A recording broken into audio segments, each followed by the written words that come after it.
Celebrating with Judah tonight are his parents, Michael and Stephanie, his brother, Micah, and sister, Zion.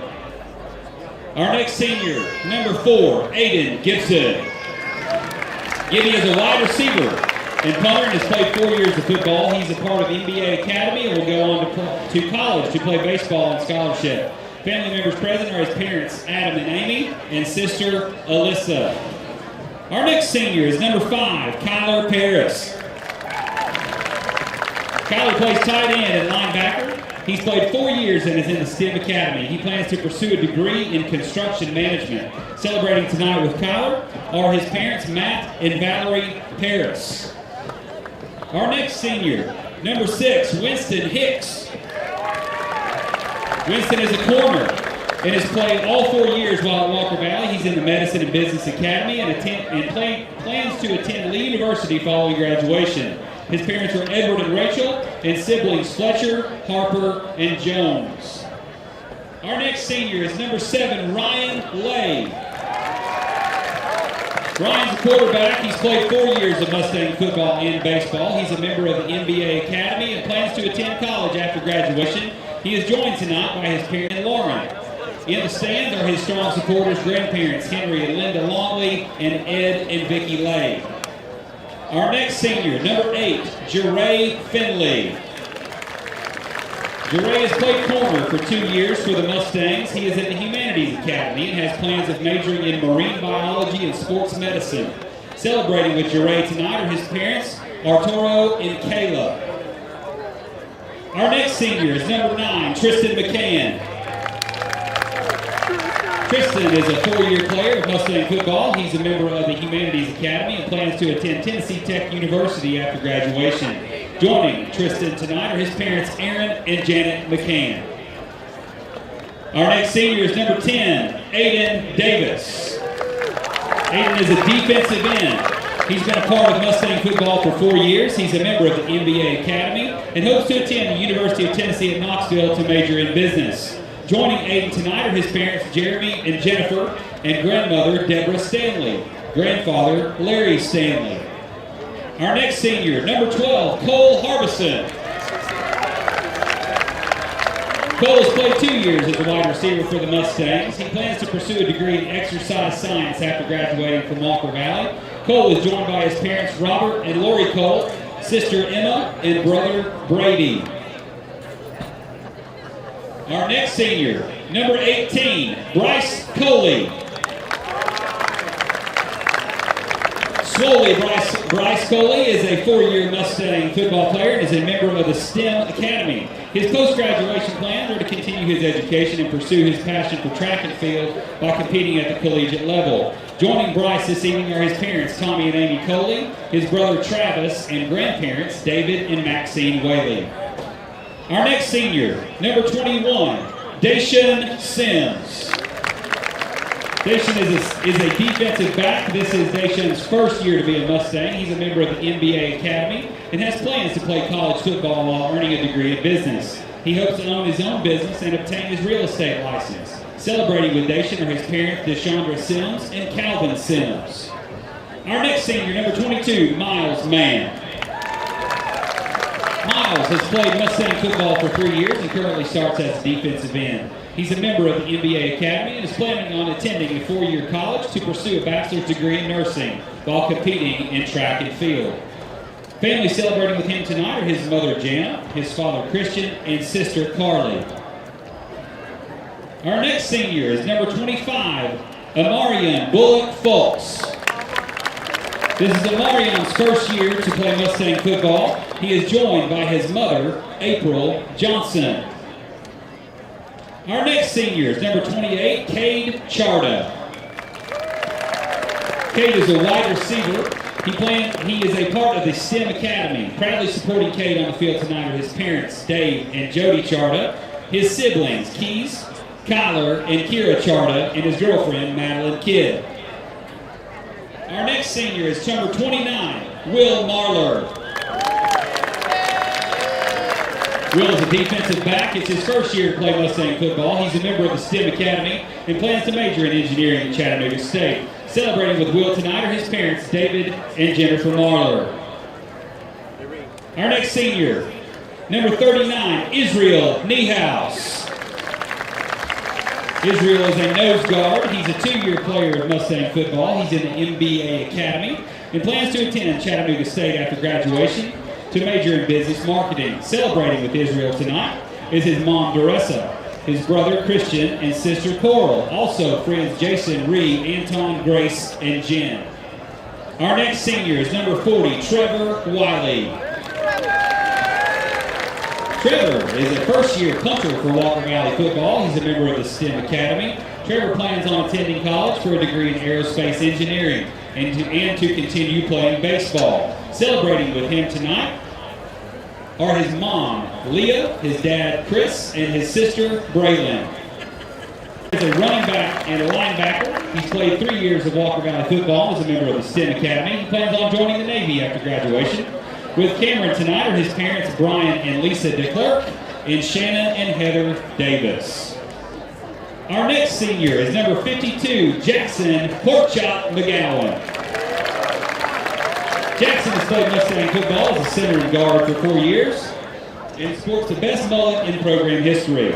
He is a member of the STEM Academy and plans to attend college after graduation. Celebrating with Jackson tonight are his parents, Dax and Brittany McGowan, and his brother, Knox, along with his grandparents, Terry and Vicki Wells, Pat McGowan, and the late Corky McGowan. Go Knowles. Our next senior, number 55, Caden Decker. Caden has played 1 year of Mustang football. He's a defensive end. He's a member of the STEM Academy and plans to attend Tennessee Tech University after graduation. Celebrating with Caden tonight are his parents, Rufus and Sabrina, and his sisters, Sierra and Selena. Our next senior, number 60, Raul Hernandez. Raul is a guard. He's a 2-year player of Mustang football. He's a member of the STEM Academy and plans to attend Chattanooga State after graduation. Celebrating with Raul tonight are his grandparents, Curtis and Jackie Crumley, along with family members Taylor and Clint. Our next senior, number 65, Ethan West. Ethan is a left tackle. He's played Mustang football for 4 years. He's a member of the STEM Academy and plans to pursue a career in construction management after graduation. Celebrating with Ethan tonight are his parents, Enlo and Belgina West, and his sister, Emma. Our next senior, number 75, Alex Smith. Alex is a right tackle. He's played Mustang football for 4 years and is a member of the Humanities Academy. On the field with him tonight is his mother, Tiffany Smith. Our next senior, number 79, Savion Farrell Cobb. Savion is a nose guard. He's played Walker Valley football for 2 years. He plans to attend technical college and pursue a career in welding. Joining Savion are his parents, Tanise Walters and Kenyatta Cobb. Our next senior, last but certainly not least, number 84, Mr. Gio Angeles. Gio is a cornerback and safety. He's played 1 year of Mustang football. He's a member of the STEM Academy and plans to attend UTC and major in business. Celebrating with Gio tonight are his parents, Sereno and Irene Angeles, along with his sisters, Crystal and Ruby. Once again, ladies and gentlemen, how about a big round of applause for all of our Mustang seniors.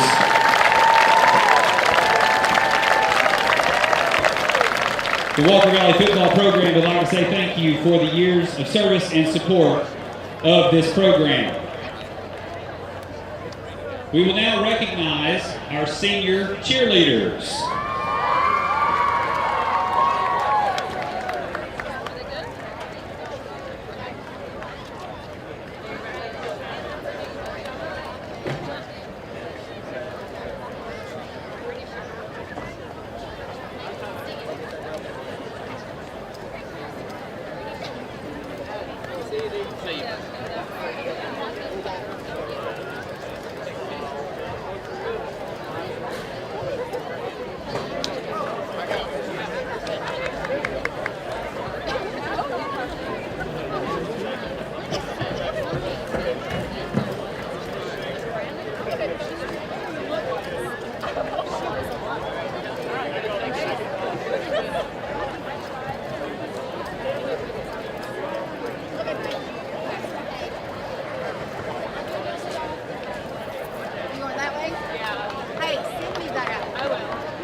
Ladies and gentlemen, we will now recognize the Walker Valley High School senior cheerleaders. The team is coached by Maggie Yon, assisted by Cheyenne Wilcutt and Terry Lynn Dugan. Our first senior cheerleader, Anna Grace Alley. Anna has been a cheerleader for 4 years. She's being escorted by Christy Alley and Mark Alley. After graduation, Anna Grace plans to attend the University of Tennessee at Chattanooga to major in elementary education. Our next senior, Abby Hancock. Abby has also been a 4-year Mustang cheerleader. She's escorted by her siblings, Eli and Michaela Hancock. After graduation, she plans to get her real estate license and attend Cleveland State Community College. Our next senior cheerleader, Alyssa Higgins. Alyssa has been a cheerleader for 4 years at Walker Valley. She's escorted by Dan and Lisa Higgins, her parents, siblings Josh and Brianna Harwood, and Valerie Bones and her boyfriend Mikey Humphreys. After graduation, she plans to attend Middle Tennessee State University to major in psychology. Our next senior cheerleader is Hannah Salman. She's been a cheerleader for 2 years. She's escorted by her parents, Tammy and Kevin, her brother Dylan, and her boyfriend, Eli Parker. After graduation, her plans are to go to UTC to become an occupational therapist. Jaden has been a cheerleader at Walker Valley for 3 years. She's being escorted on the field by her mom, Tammy, her dad, Wade, her twin brother, Jackson, and her brother, Zachary. After graduation, Jaden plans to attend UT Knoxville to practice criminal law. Our next senior cheerleader is Summer Knott. This is Summer's first year as a cheerleader for Walker Valley. She's being escorted by her mom, Wendy, her dad, David, her brother, Seth, and her sister, Savannah. After graduation, she plans on pursuing a nursing degree at the University of Tennessee. We want to say thank you once again to all of our senior cheerleaders for everything you've done for the Walker Valley cheerleading program. Ladies and gentlemen, once again, a big hand for our Walker Valley senior cheerleaders.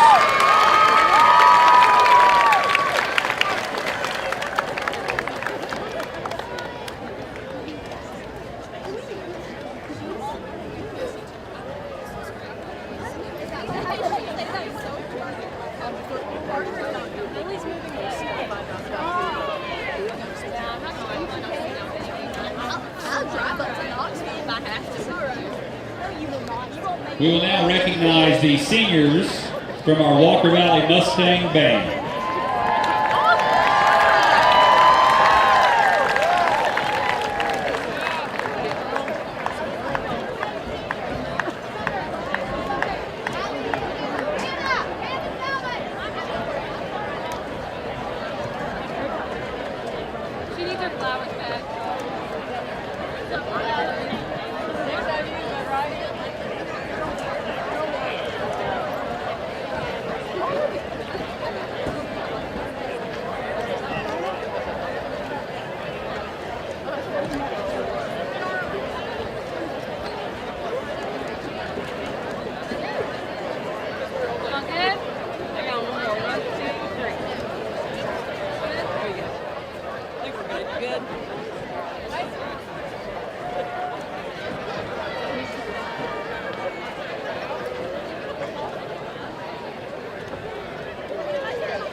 All right, I believe our Mustang Band seniors are in place.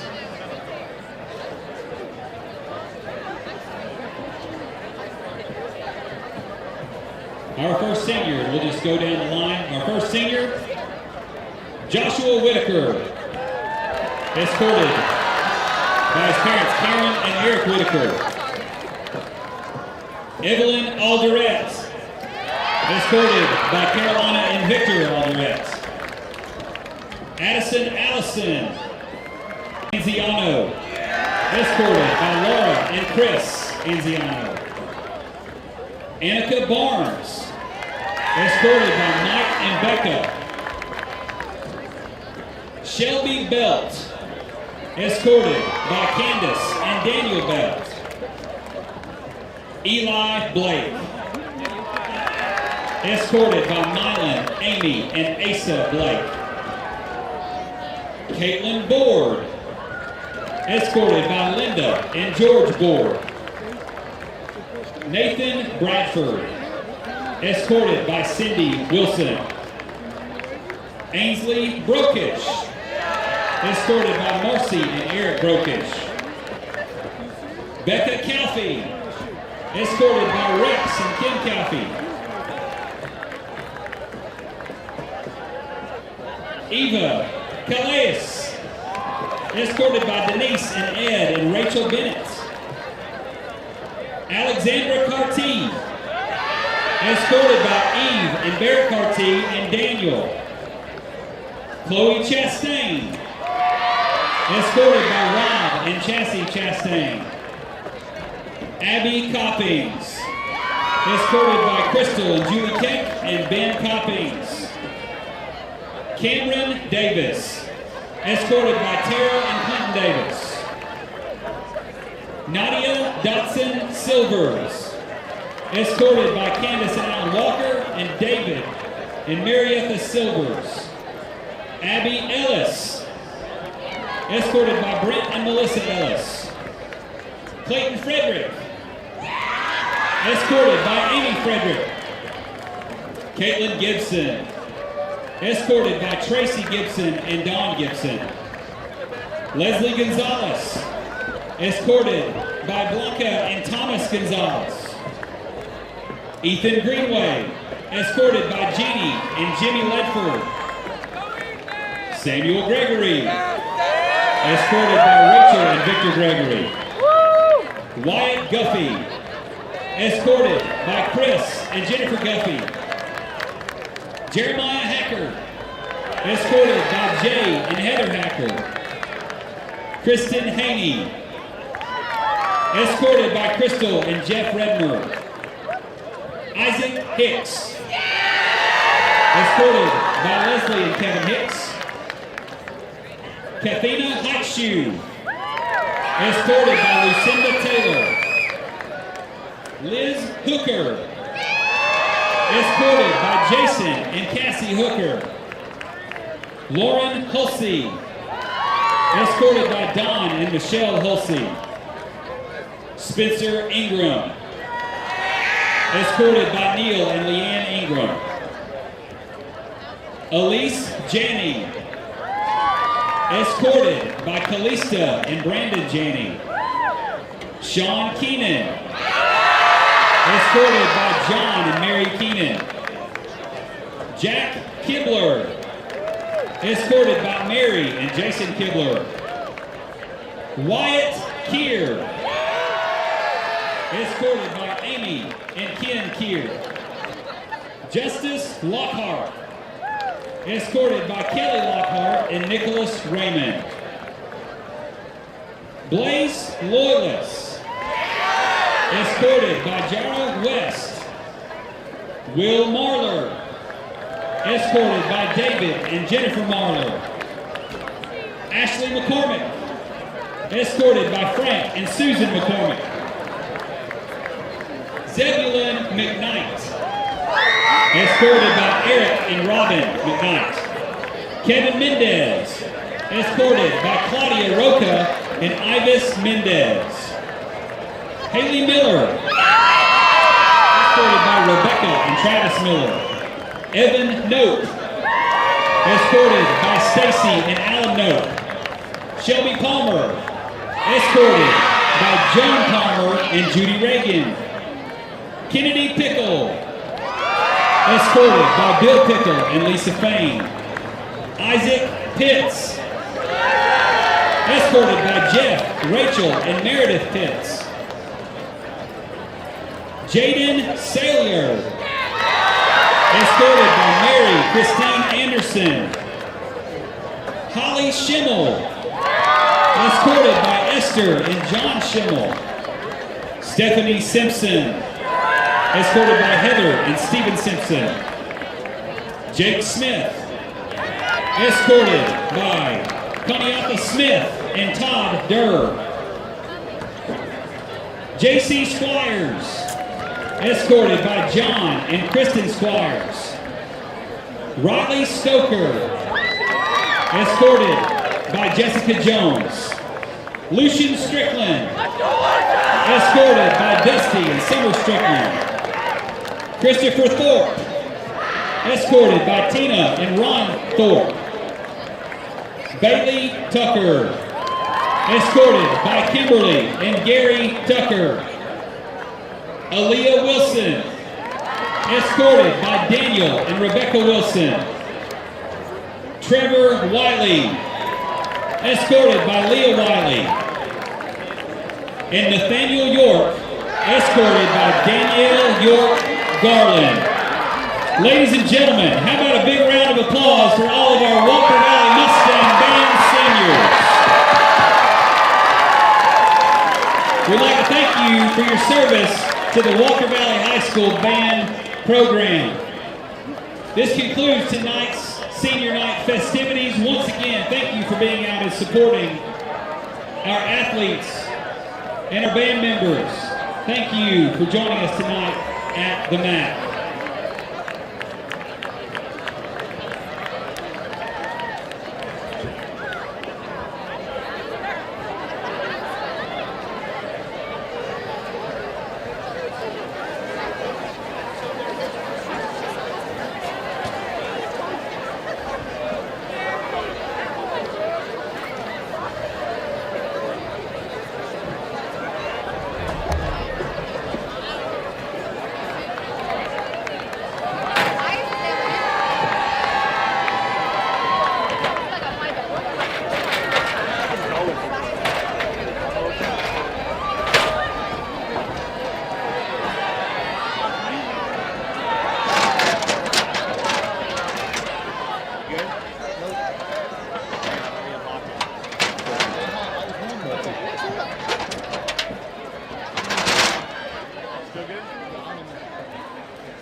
Ladies and gentlemen, once again, welcome to the McKenzie Athletic Complex on the campus of Walker Valley High School.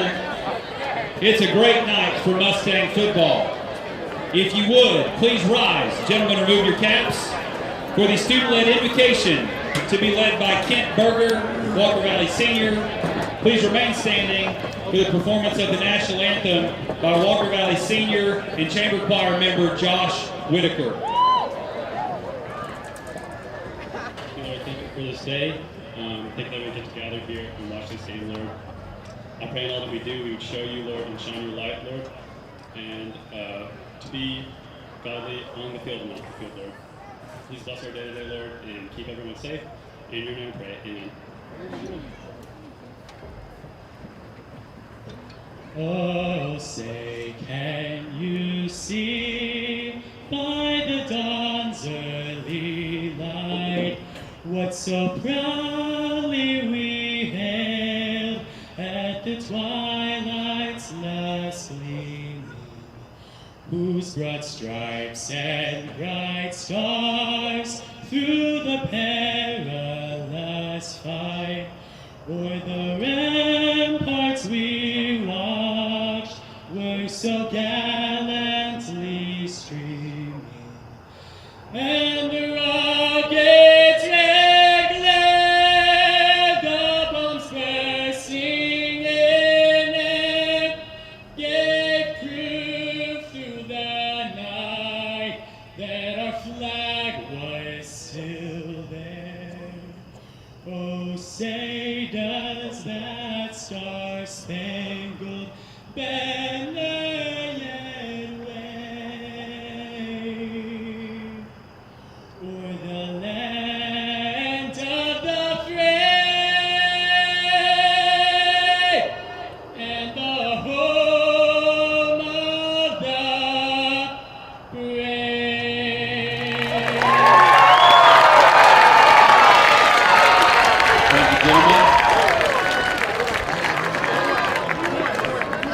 Turn your attention to the Jumbotron. We'll announce the starters for your Walker Valley Mustangs.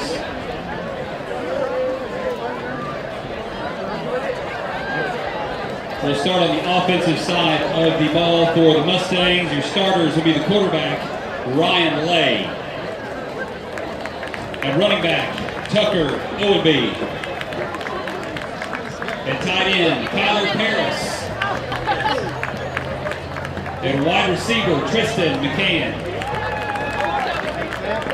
Also wide receiver, Cole Harbison.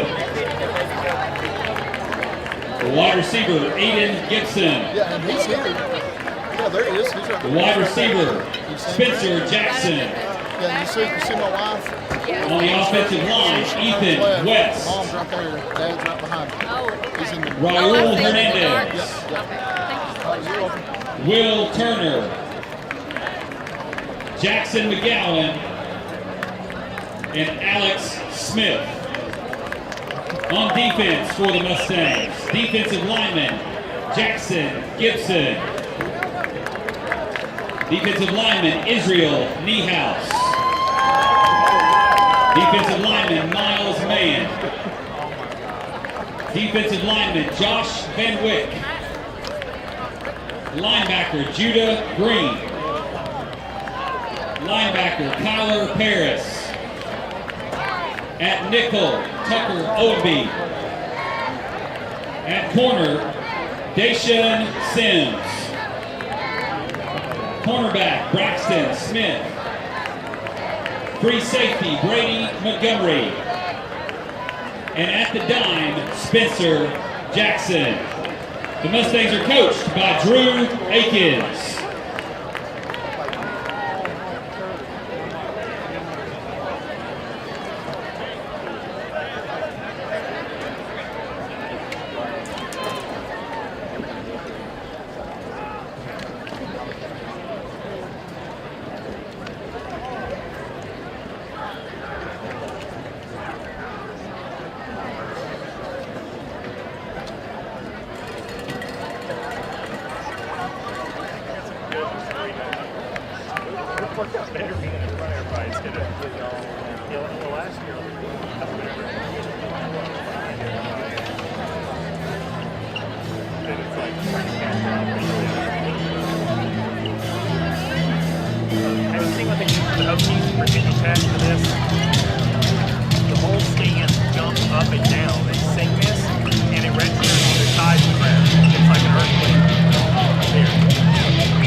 Wiley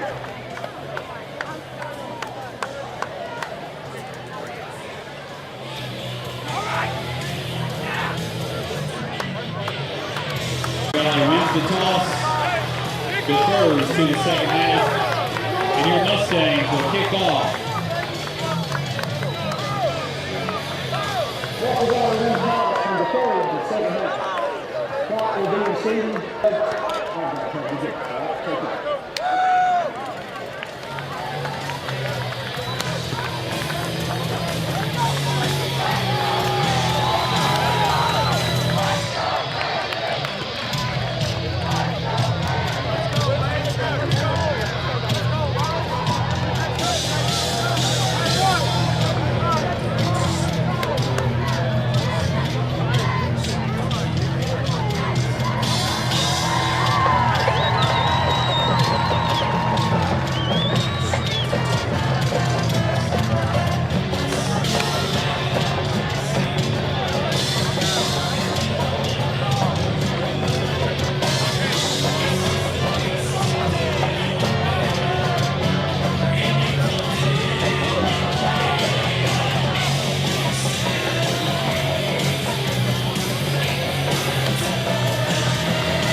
Ladies and gentlemen, let's get on our feet.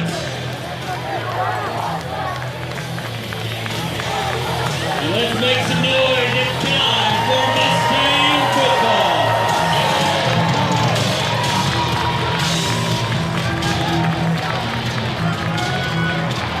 Elon Wilson is set to kick.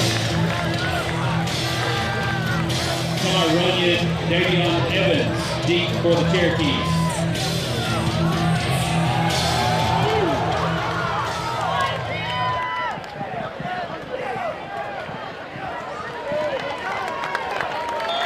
By number 13, Blaine Lowe.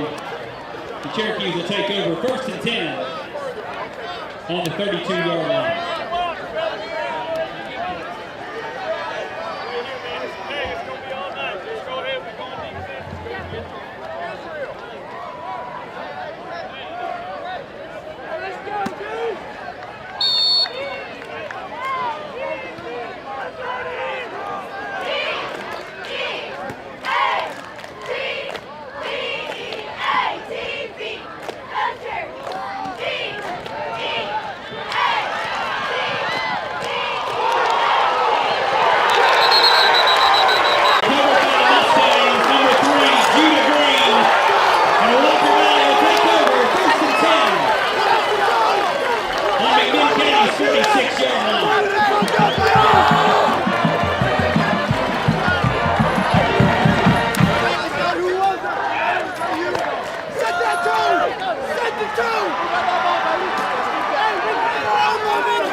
Lays pass complete to number 5, Tyler Paris. Gain of 6 on the play. It'll be 2nd and 4.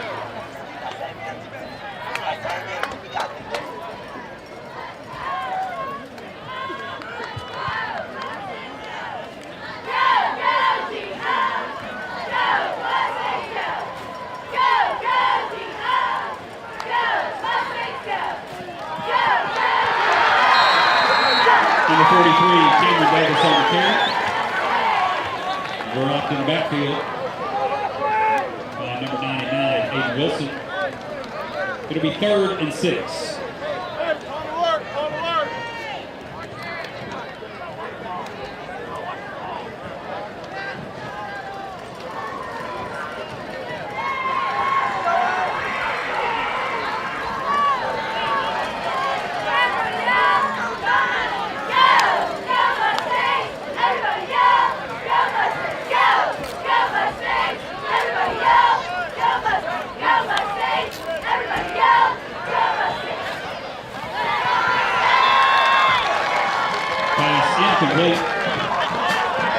be 4th and 6.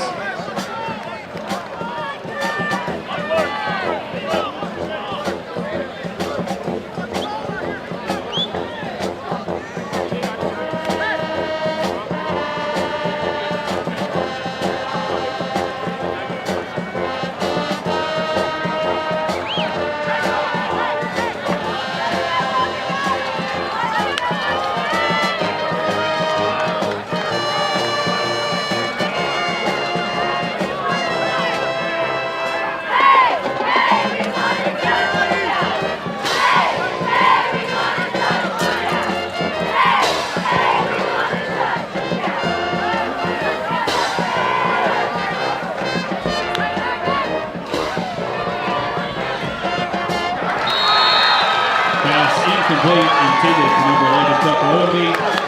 McMinn County will take over 1st and 10 on their own 42-yard line.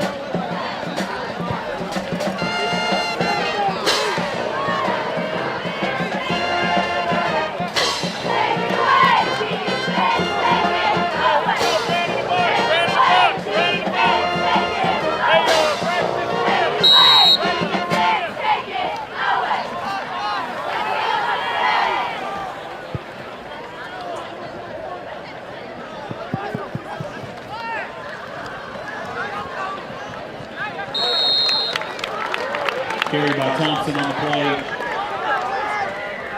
Brought down by number 5, Kyler Pierce. Gain of 2, it'll be 2nd and 8.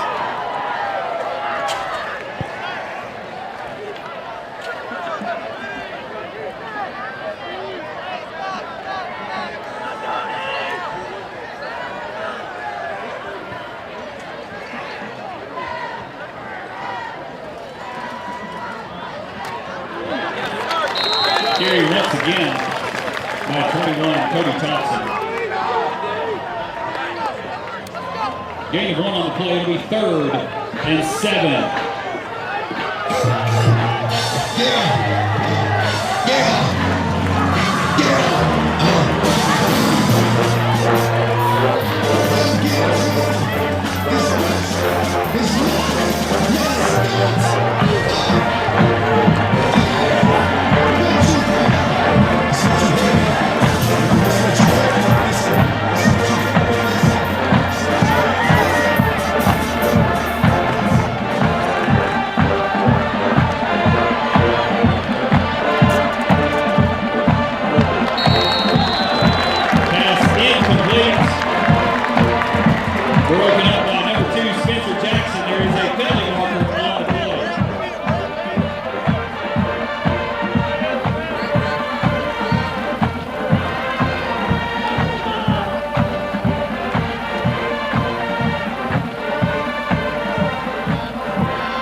It's 4th and 7.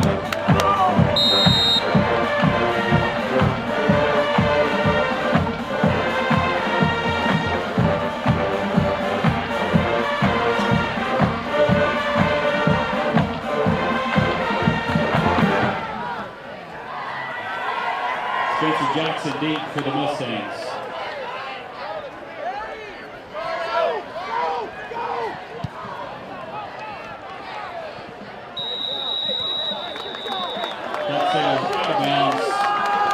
It'll be Mustang football, 1st and 10.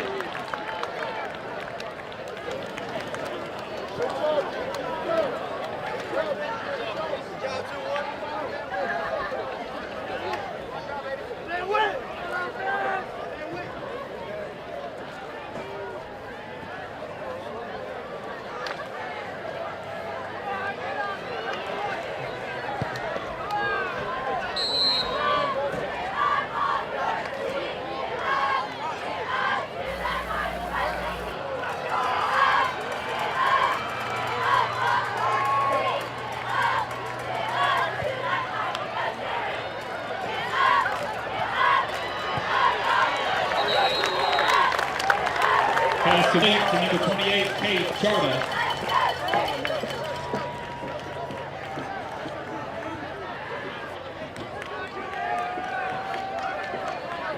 Gain of 7 on the play. It'll be 2nd and 3.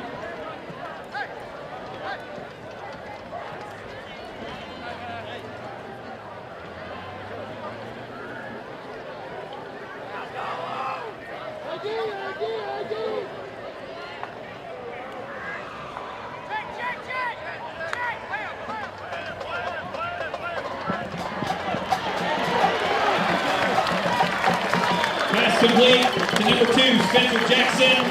That'll be enough for a McDonald's and Charleston Mustang first down.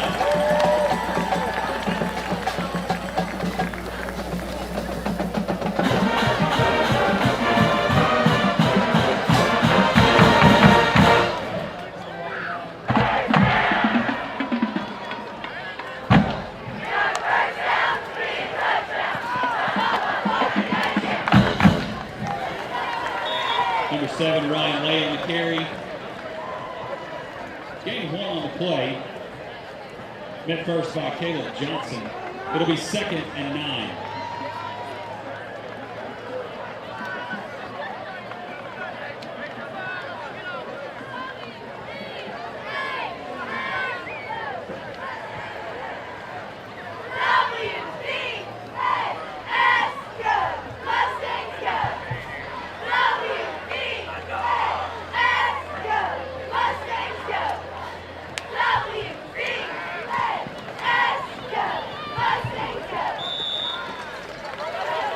Number 11, Owenby on the carry.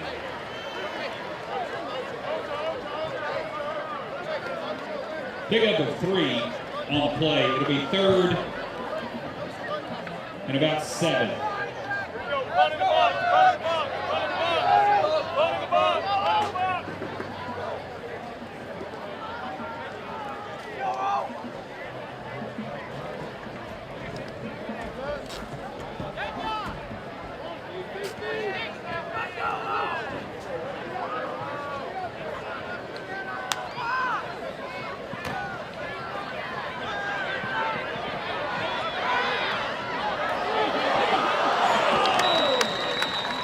Pass incomplete, intended for number 5, Kyler Paris. It'll be 4th and 7.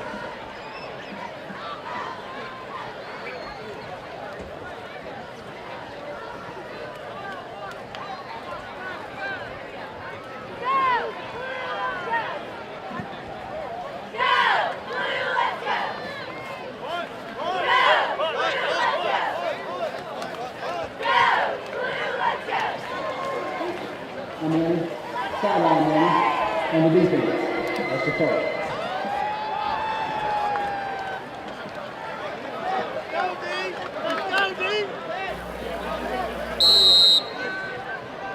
Aiden Gibson in punt formation.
Jake Miller on the carry.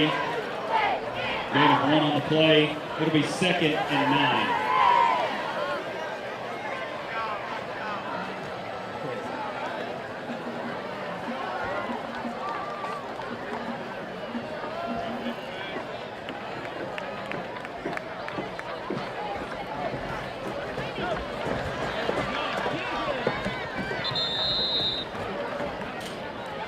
once again on the carry. Run out of bounds by Day Sims. That'll be enough for McMinn County first down.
Miller on the carry, dropped for a loss on the play. Met first by number 5, Kyler Paris. It'll be 3rd and 9.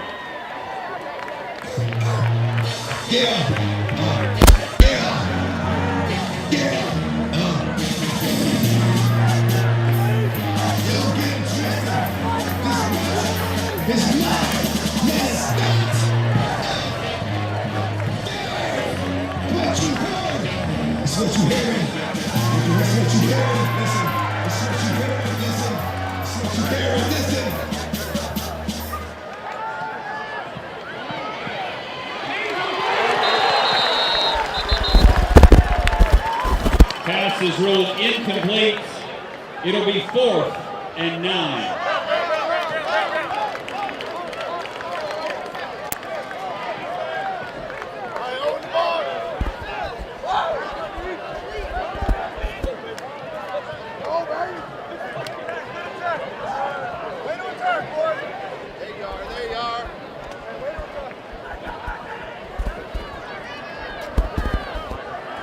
Will take over 1st and 10.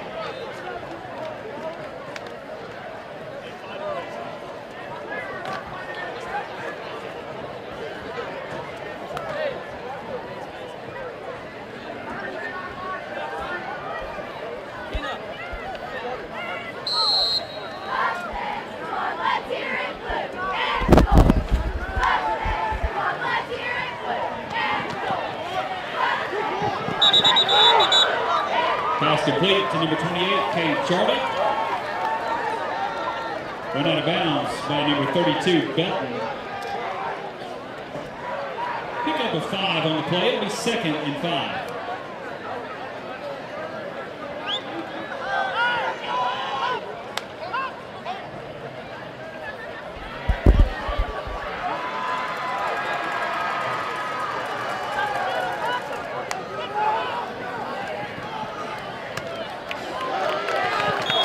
Complete to number 4, Aiden Gibson. McDonald to Charleston Mustang, first down.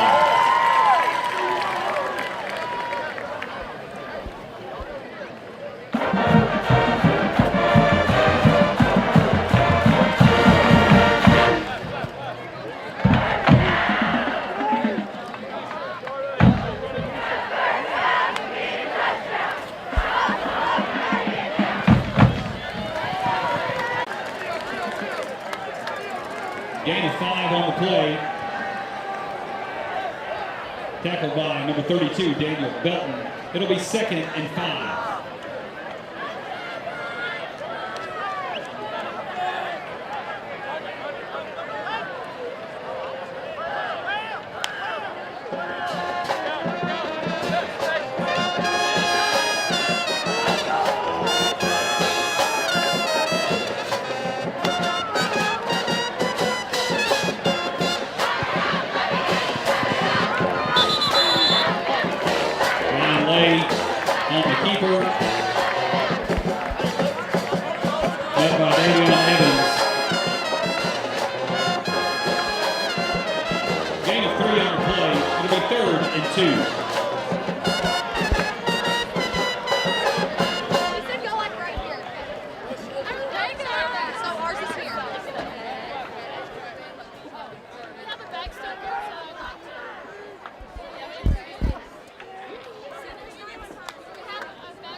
Gibson, punt formation for the Mustangs. Blue!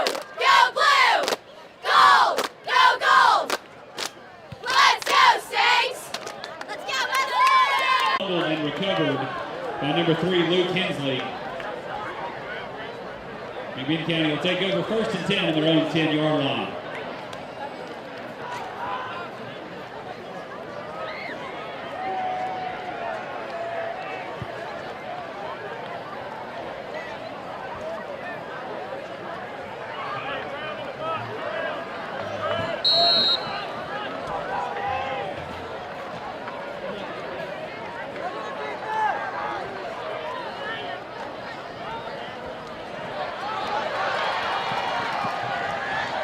He's all the way out to the 30-yard line where he's pushed out of bounds. It's number 21, Thomas. And that was number 21, Cody Thompson, on the carry, listed at 5'8", 133. So not the biggest bruiser backs outside of their quarterback for this McMinn offense, but these guys are quick and they know how to get the ball in the open space.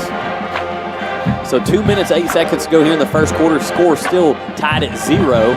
1st and 10, fresh set it down for the Cherokees from their own 30-yard line.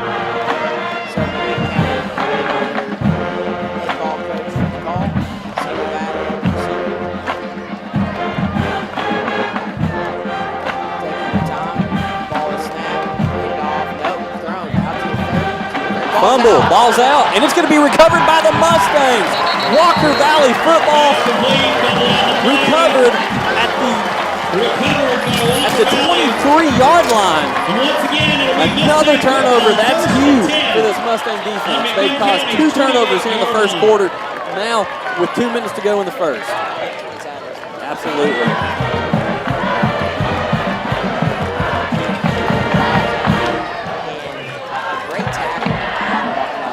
Village Volkswagen, locally owned and proud sponsor of local sports. Take a test drive in the award-winning, locally made VW Atlas. VillageVW.com. Voitech Center for Orthopedics. No matter if it's a sports injury, work injury, or just an accident at home, Voitech has you covered. Voitech.com. Chick-fil-A. Pick up your tailgating food at Chick-fil-A. Order your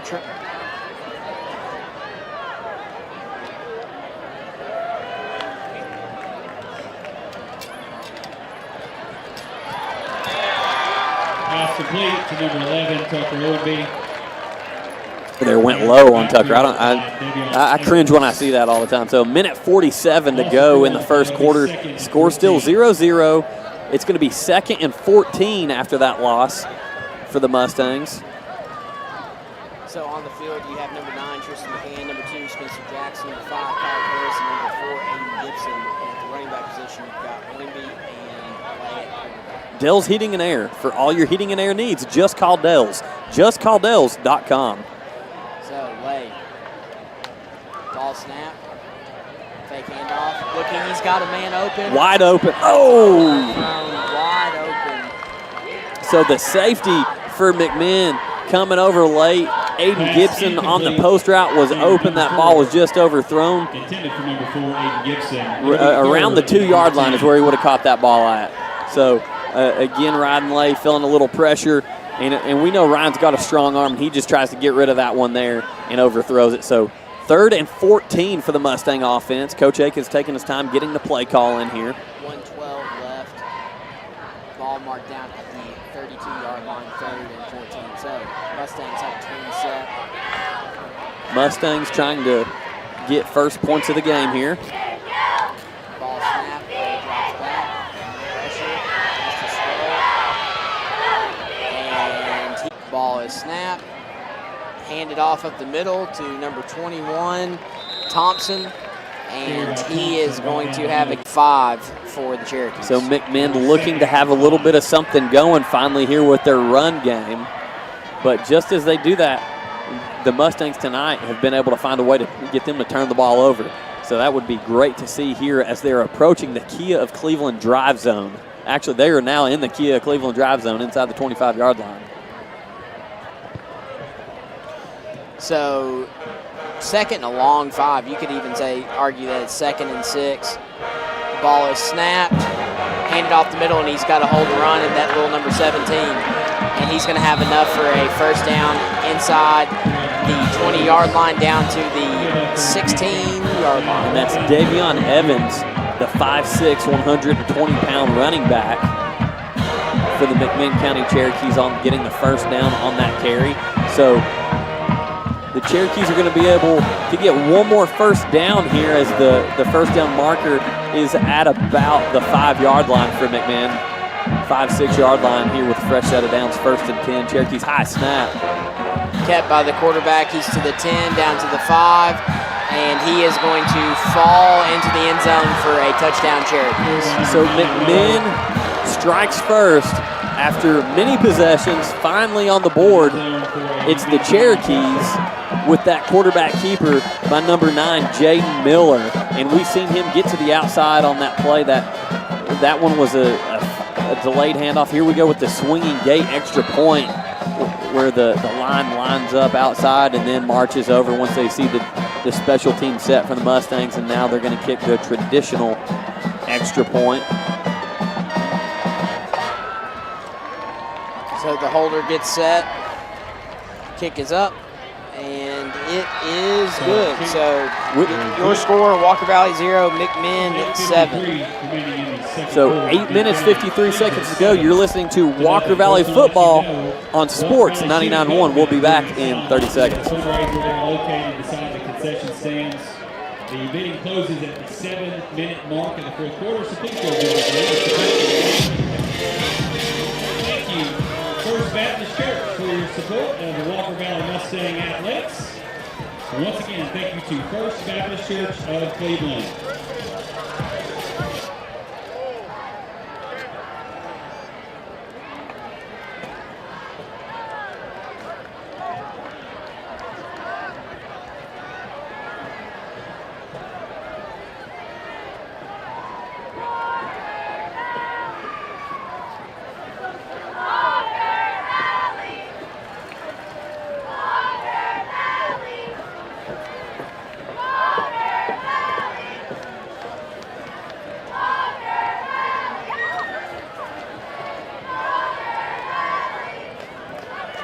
Sellens to kick. Angeles and Jackson deep for the Mustangs. Leads to a McMinn County score. I normally don't say that, but ball is going to be taken at the 1 by Spencer. He's to the 20. He bounces off a guy to the 25 and gets that hard extra Jackson 6. wills his way to the 30-yard line. Very good return there by Spencer Jackson. There is a Andrew B. Morgan penalty on the play, so let's see what we got cooking. And I don't like the looks of it from that one. Typically, you either see a clip call there or a holding on the return team. The officials are discussing it, and it is going to be, it's actually going to be a face mask. And so, is it raining? It is. It's starting to rain here. It is starting to rain here in the valley. which we'd heard on the forecast there's a possibility of rain. I didn't think it would be here this early. 8 minutes, 42 seconds to go here in the first half. Mustangs trail the McMinn County Cherokees 7-0. So while we've got some time, Billy Haney, Meat Company update. Cleveland 10, Bearden 0. The last time I saw it, Farragut 14, Bradley 7. Wow, and that game, and it is starting to absolutely downpour here at Walker Valley High School. Out of nowhere. Ryan Lay takes the snap, throws to Cade Charter, and it's swatted, intercepted. And it's going to be taken to the oh, nobody's going to be Charter stays with him, pushes him out at the 15-yard line. And right as this rain starts, Cade Charter goes up, hits him in the hands, and obviously hands soaking wet. Ball shoots straight up in the air. It's then swatted as it comes back down and caught by the McMinn corner, who takes it to the Walker Valley 14-yard line is where that's going to be marked. Talk about a very unfortunate turn of events and unfortunate timing of a heavy downpour. That is unbelievable, Jacob. I cannot believe what just happened. I'm trying to check the radar to see what we're looking at here. My newborn son's in attendance tonight, so hopefully he's covered up. Ball McMinn on the carry down to the 3-yard line, the Walker Valley 3-yard line. And there is, it looks like, a flag on the play. And it looks like this Andrew B. Morgan penalty is going to be against the Cherokees. The officials once again discussing it. It was thrown behind the line of scrimmage, so I'm assuming holding penalty. They're discussing it.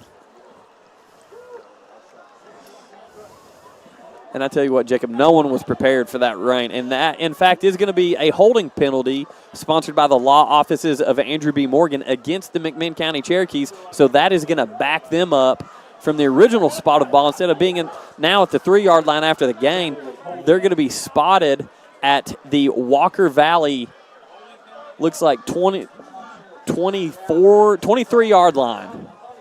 So the rain is going to be quick in and out here from the radar. This is we're literally caught in like the little tiny patch of rain.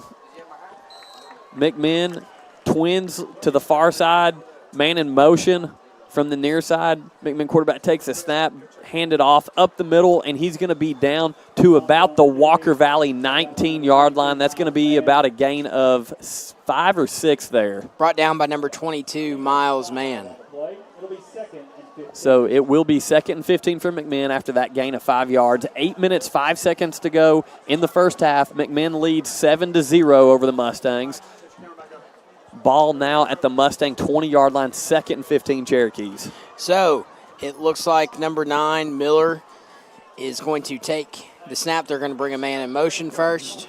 He takes the snap, hands it off to the outside to the speedster, number 21, Thompson, and he's going to take it to the house for another McMinn touchdown.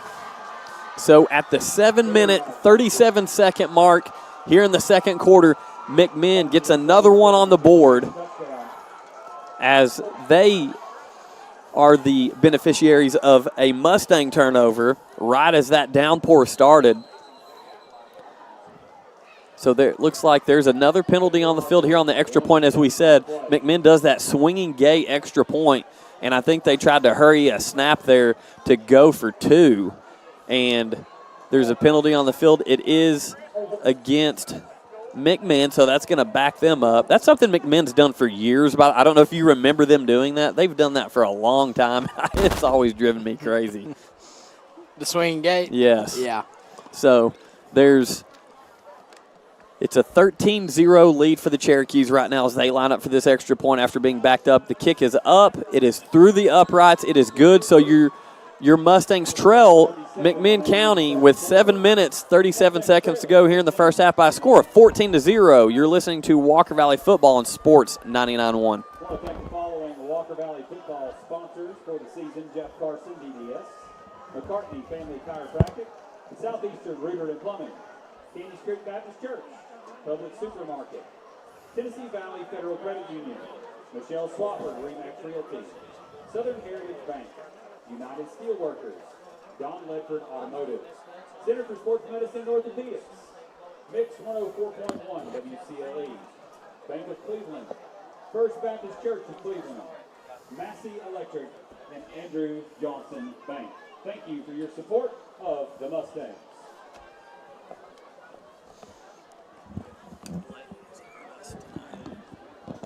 Multiple times. 2 turnovers. We can't do it. 15 seconds.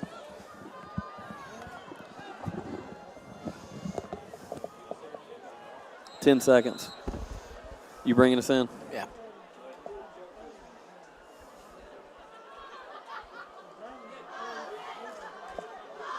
We're live here on Sports 99.1. A punt, or the kick is up. It's going to roll down to the 20-yard line. Looked to be clipped by one of the Mustangs, but recovered by one of the Mustangs. Spencer Jackson takes it to the 20, where the Walker Valley Mustangs offense will take over. Yeah, so that was an odd kickoff there. The ball rolled. Spencer Jackson fields it after it was tipped, and he advances it to about the 20-yard line. That's where he's brought down with 7 minutes, 28 seconds to go here in the first half. It's going to be a fresh set of downs for the Mustangs from their own 20-yard line, currently trailing McMinn by a score of 14-0. So missed, turned downpour, turned back to missed. Now it's out of here. Walker Valley brings a man in motion. Ball is handed off at the middle to Cameron Davis. He slips but gets his feet back and is going to get a gain of about 2 on the play. That's one thing we've seen with this turf field. It does play very fast. It's a very low turf. It's not the traditional spongy turf where you see the rubber pellets and stuff. So when you try to get your footing on it, at times when it's wet, it can get a little bit slip. So 7 minutes to go here in the first half. 14-0 McMinn. Village Volkswagen, locally owned and proud sponsor of local sports. Take a test drive in the award-winning, locally made VW Atlas. Ball snap, thrown across the middle, wide open receiver. Aiden Gibson at the Mustang 42-yard line. So big play, but there is a penalty marker around the line of scrimmage. So, again, a legal man downfield, Mustangs. So Man, that could not come at a worse time. it's kind of been The story of the night, really. Well, I mean, the story of our past 3 games. Wojtek Center for Orthopedic Care. No matter if it's a sports injury, work injury, or just an accident at home, Wojtek Center has you covered. That's Wojtek.com, VOYTIK.com. Chick-fil-A, pick up your tailgating food at Chick-fil-A. Order your trays today for the big game. So, as you said, just one of those things where right when you get something going, something goes wrong, penalty, an odd rain, one thing after another. So hopefully the Mustangs can kind of get it going here and get on the board before the half. 6 minutes and 40 seconds to go until halftime. McMinn leads 14-0 over the Mustangs, and both teams have turned the ball over tonight. So, Lay takes a snap. Throws across the middle. Aiden Gibson Back again to to the 40, to the 45, all the way down to the 50-yard line. So kind of stuck with the same play call. And they're going to spot him actually that's another favorable spot for the Mustangs. It looked like he actually went down just shy of the 50-yard line. They're going to mark him 3 yards past the 50-yard line because the officials were back far on that play and having to catch up because he outran them. He shot out like a rocket. That's did. probably the fastest I've seen Aiden Gibson run all year long. So that's a Bradley Concrete Lamcon Ready Mix first down, Walker Valley. Ryan Lay back by himself getting ready to receive this snap. We've got 5 wide receivers on the field, 5:53 to go. Ball snap, Lay throws, caught by Spencer Jackson on the sideline. Ball's going to be marked around the 40, looks like the 41-yard line. And sometimes that's all you need to get things going, that one big play to kind of break out of the funk and get going. 5 minutes, 47 seconds to go here in the first half. McMinn 14, Walker Valley 0. It's 2nd and 4 for the Mustang offense from the McMinn County 42-yard line. Ball snap, kind of the timing was off there between the quarterback and Gibson. Lay tried to get it to him there as he was turning around, and Gibson hadn't quite got to the sticks yet. So it's going to be incomplete, bring up a 3rd down and 4 for the Mustangs. So Coach Aiken's taking his time getting the play in. Play clock's at 25 seconds. They've got plenty of time to get the play in. 5:44 left on the clock. Which is something they've cleaned up a lot. For sure. Both teams still have all 3 timeouts as well, so lots of ball to be played before this second half is over. Play clock down to 10 seconds as Coach Akins gets the play in. Trips to the far side, a single receiver here on the near side, running back beside Lay. Ball is snapped, Lay drops back, feels the pressure, scrambles out to the side. The corner is going to come down and try to take him down, and he does for a loss of 2. So now it's going to be a 4th down and 6 for this Mustang offense. Again, from midfield, kind of this no-man lands territory where, you're not really close enough to we've been going for it, but you're not far enough away to really punt the ball, and you got to go for it. And we have not had success. And as you said in the pregame, you need to avoid those 3rd and longs, those having to go for it on 4th down. You need to have a little bit more progression out of your 1st and 2nd down. So the 5 minutes to go here in the first half. 4th and 5 Mustangs from the Cherokee 41. Ball is snapped. Lay drops back. Throws across the middle. It is caught. It is caught all the way down inside the 20-yard line down to the 19. Caught by number 28, Cade Charter. Cade Charter once again making an impact. And you know that he was frustrated after that downpour started and that ball hit him in the hands.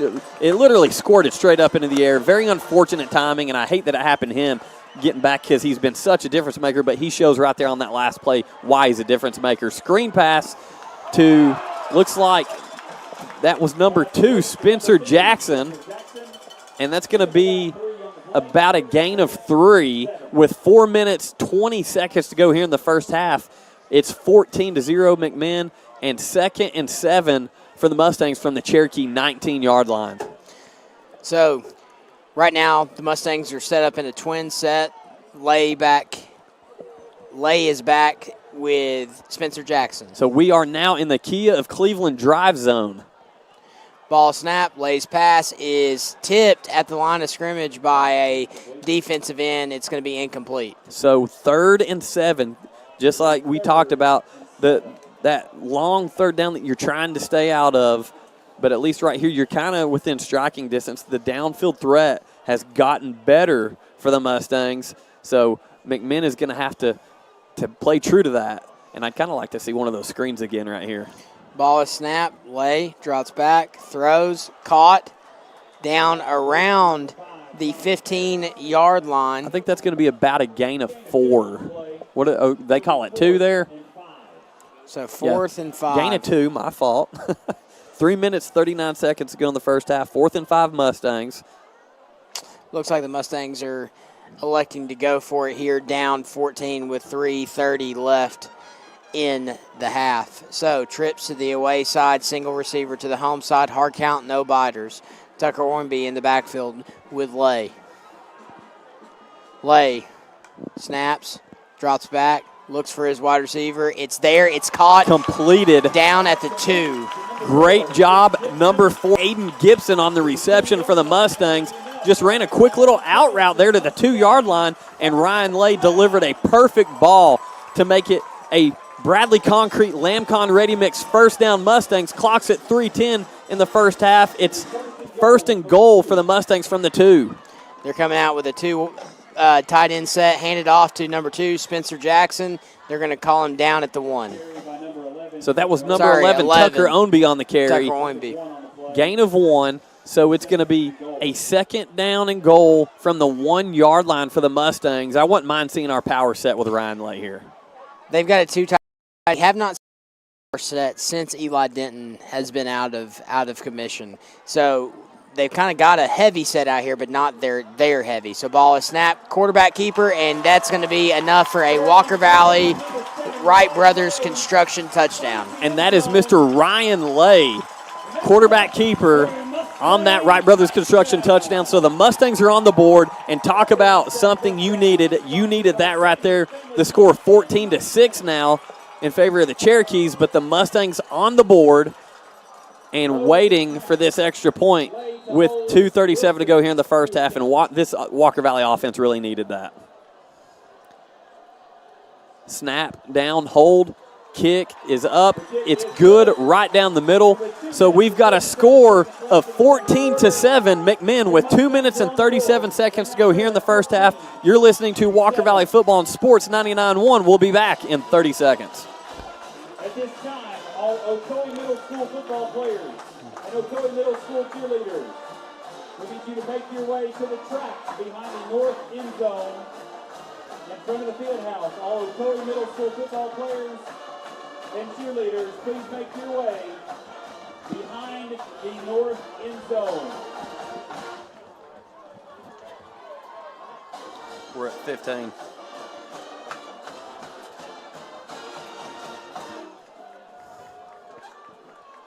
Hey, get your butt down there. All right, bye. 10 seconds. We're back live here on Sports 99.1. Walker Valley 7, McMinn 14. Huge score there by Ryan Lay. 2 fourth-down conversions. Dr. Lindbergh playing the jump around for us in the stadium.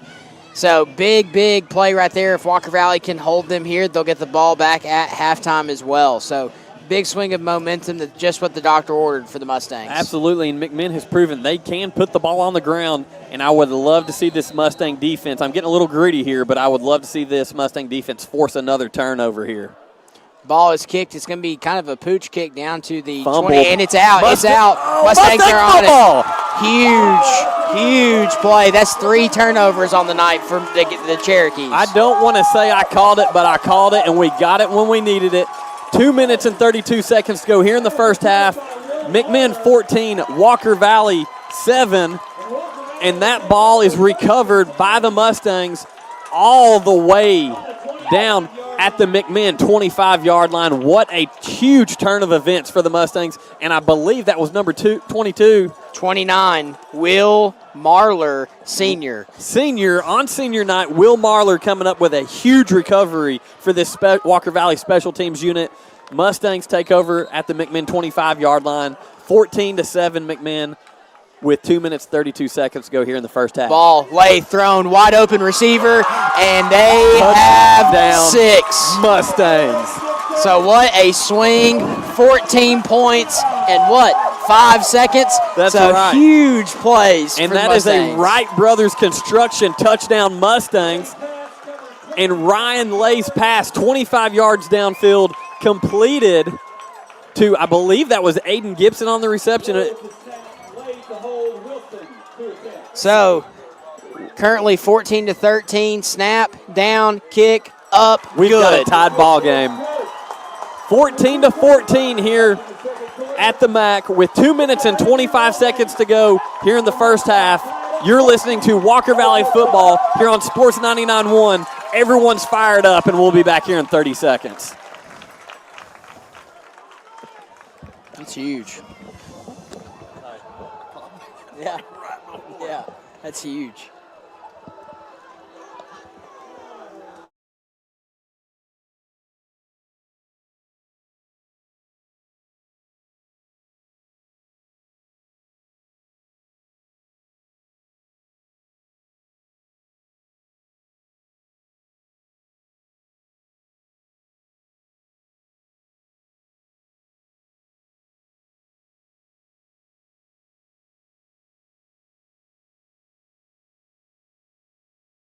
Kick the ball off. Our good friend Andy Morris calls the turnover, and then Ryan Lay with a strike to Aiden Gibson for about 25 yards on the touchdown. Now all tied up. Still time, 2:25, all 3 timeouts. You can force them and may go get 7 more. We've done it 3 times. Let's go for a 4th turnover. I'm going to say it just so I'm not jinxing us. I've been saying it. Let's get another one here with 2:25 to go in the first half. I have a feeling they're going to kick it right back at him, That's and exactly what they do. So they put it looks like number 9, number 2 on the play. He's got some room to run. He was down to the 40-yard line. Everybody kind of paused. I thought we were about to hear ball.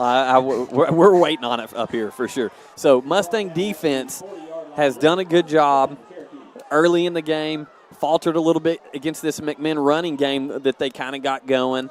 We saw McMinn struggle, and they've gradually been able to kind of open up with their outside run, opening up the inside run, but they've not hardly tried to throw the ball. No, really, they got pretty lucky on a penalty that was pretty questionable, that extended their drive and went down and scored, but then really got the run game going on that second drive. So McMinn brings a man in motion, ball is snapped, quarterback keeper. He's going to have a gain of what looks to be around 6 on the play, maybe 7. Ball is down to the 46-yard line. Looks like there's going to be an injury timeout on the play. So once again, our injury timeout. Are your pipes injured? Rick's Plumbing Service has been family owned in Cleveland.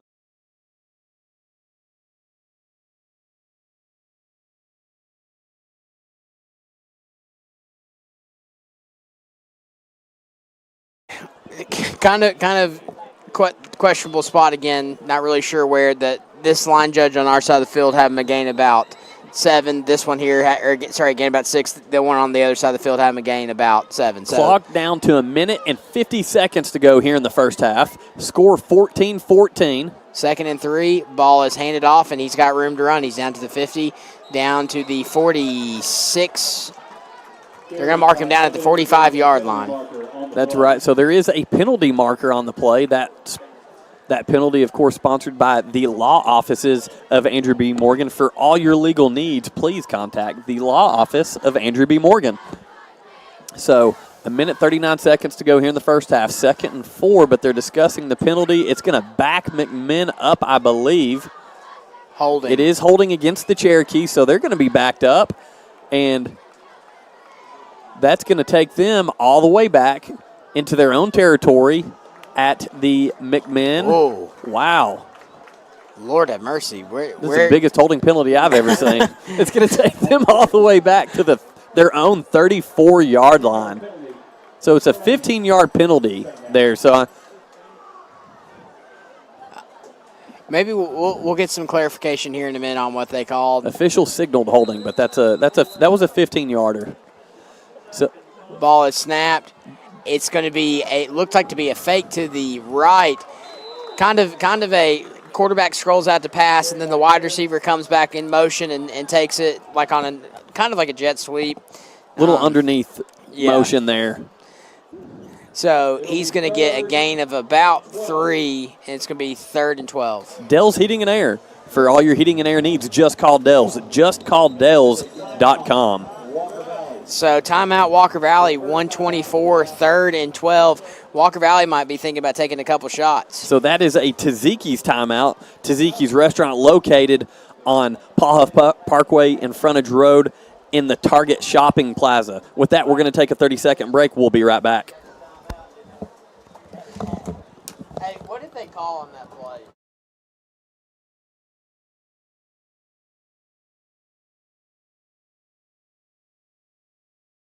Okay.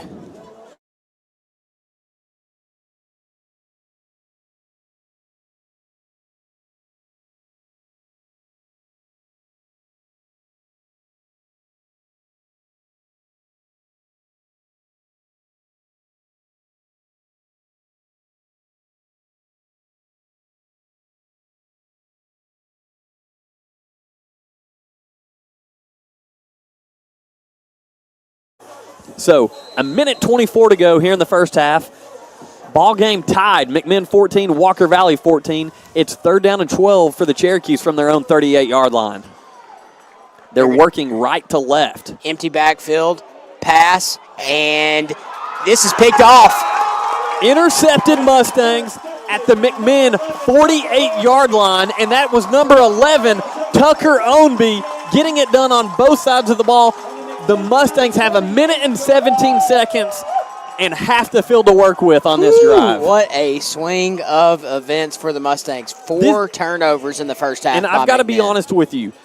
I feel like what has happened these last few plays has made up from the blown opportunities that we've had with those first 2 turnovers. We're downfield close to the Kia Cleveland drive zone and weren't able to come up with points. We're making up for it right now. Tie ball game, and it looks like this offense for the Mustangs is finally settled in and comfortable with what they're doing against this McMinn defense. 1 minute 17 to go here in the first half. Ball snap, lay, out wide to Charter. It's low and going to be incomplete. So a minute 12 to go here in the first half. It's 2nd and 10 for the Mustangs from the McMinn 48-yard line. Tie ball game at 14. I really like what Coach Akins has had going with these outside quick passes, but I also like what we've seen across the middle with Tucker Ownby and Aiden Gibson. I think McMinn has made some kind of defensive adjustment because it looks like they're trying to take They've away got that a safety that sitting D. more over the top here over Cole Harbison. That one's complete to McCann for only about a gain of 1. So 1:04 on the clock. Timeout. Walker Valley 3rd and 9. The rain picks up again here in the That's valley. a perfect time to call a timeout right when this rain gets going again. So with that, we're going to take a Taziki's timeout located in the Target Shopping Plaza. Taziki's Restaurant. We'll be right back in 30 seconds here on Sports 99.1.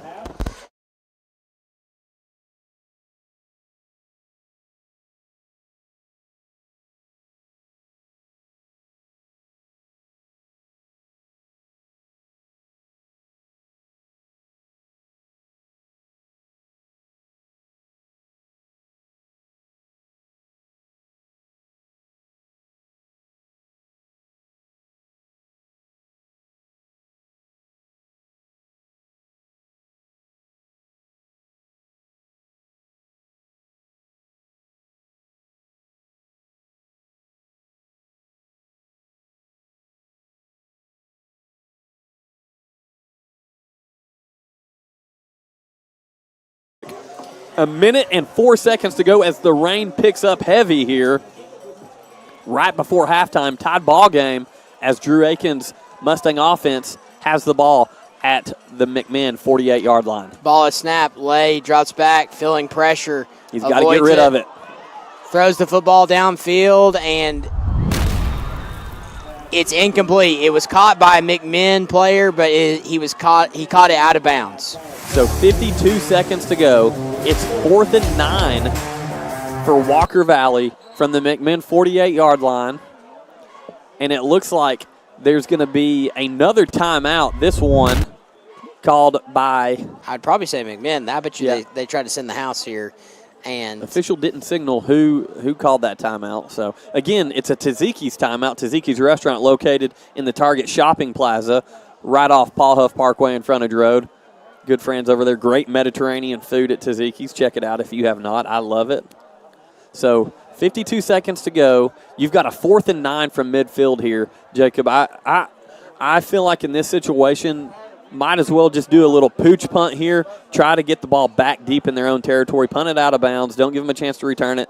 Make this offense take it deep in their own territory. Well, I'd try to get a nice high punt right here. It's still raining. That's true. It picked up raining right as we have a 3rd and 9 3rd and 9 play. That's true. But still raining. Ball's slippery, wet. You probably get one of those slick balls out for to punt with, and one of those sky punts. Yeah, there. and you kick it and see what you can get. I like your thinking there. I'm thinking strict field position. You're thinking a little logistics. I like it. So, in fact, it is a high punt, and it's going to be bounce at about the McMinn 15, and that's where the Mustangs are going to field it.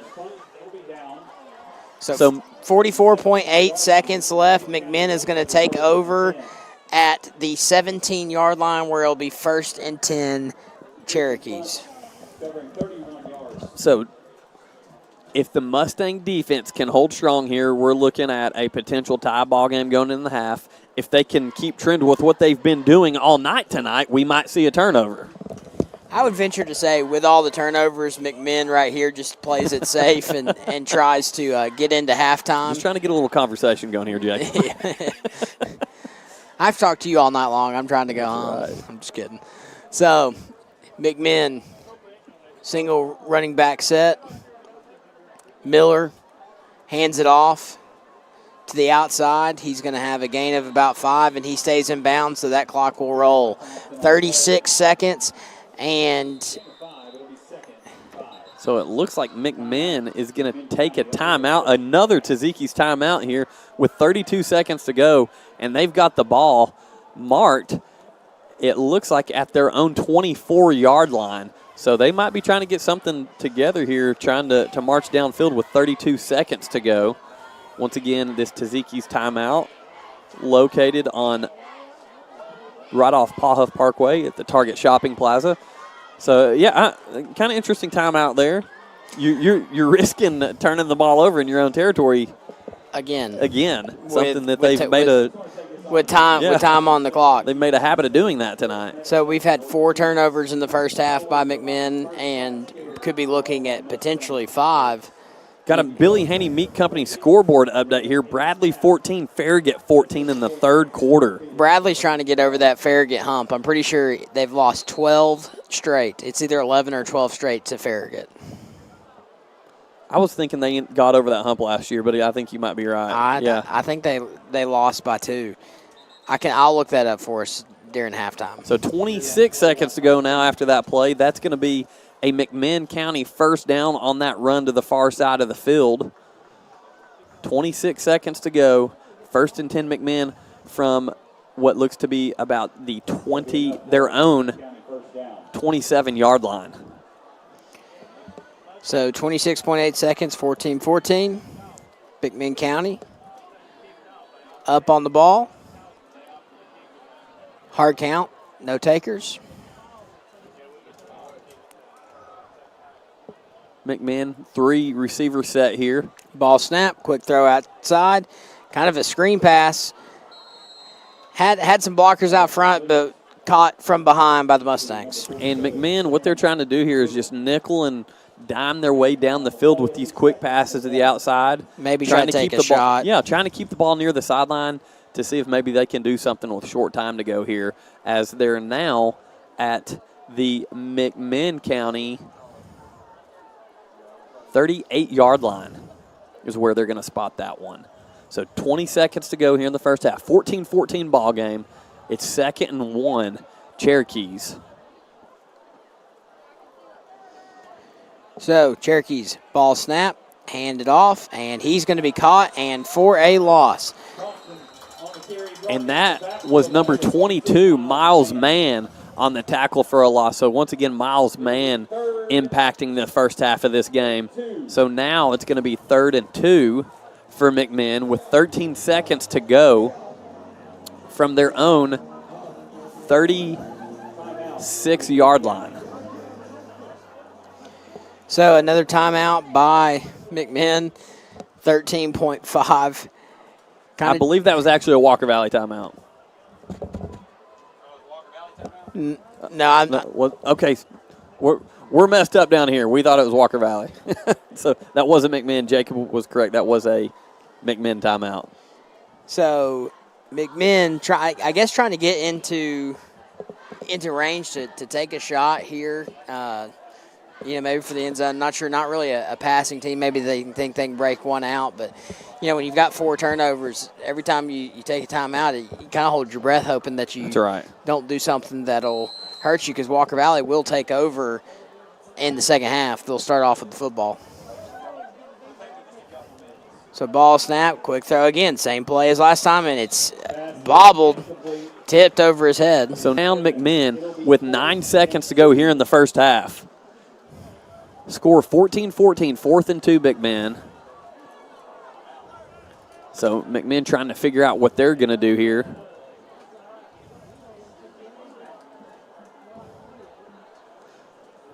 They're taking their time. Play clock down to 20 seconds.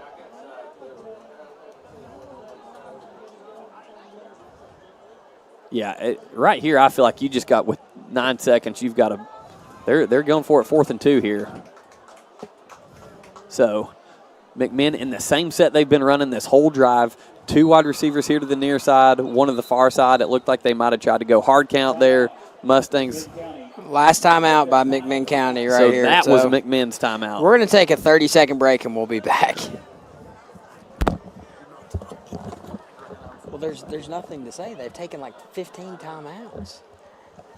Bradley did not get over the hump last year. They lost.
30 seconds before halftime. And they do. Walker Valley sends the house, and it's nearly blocked. High punt.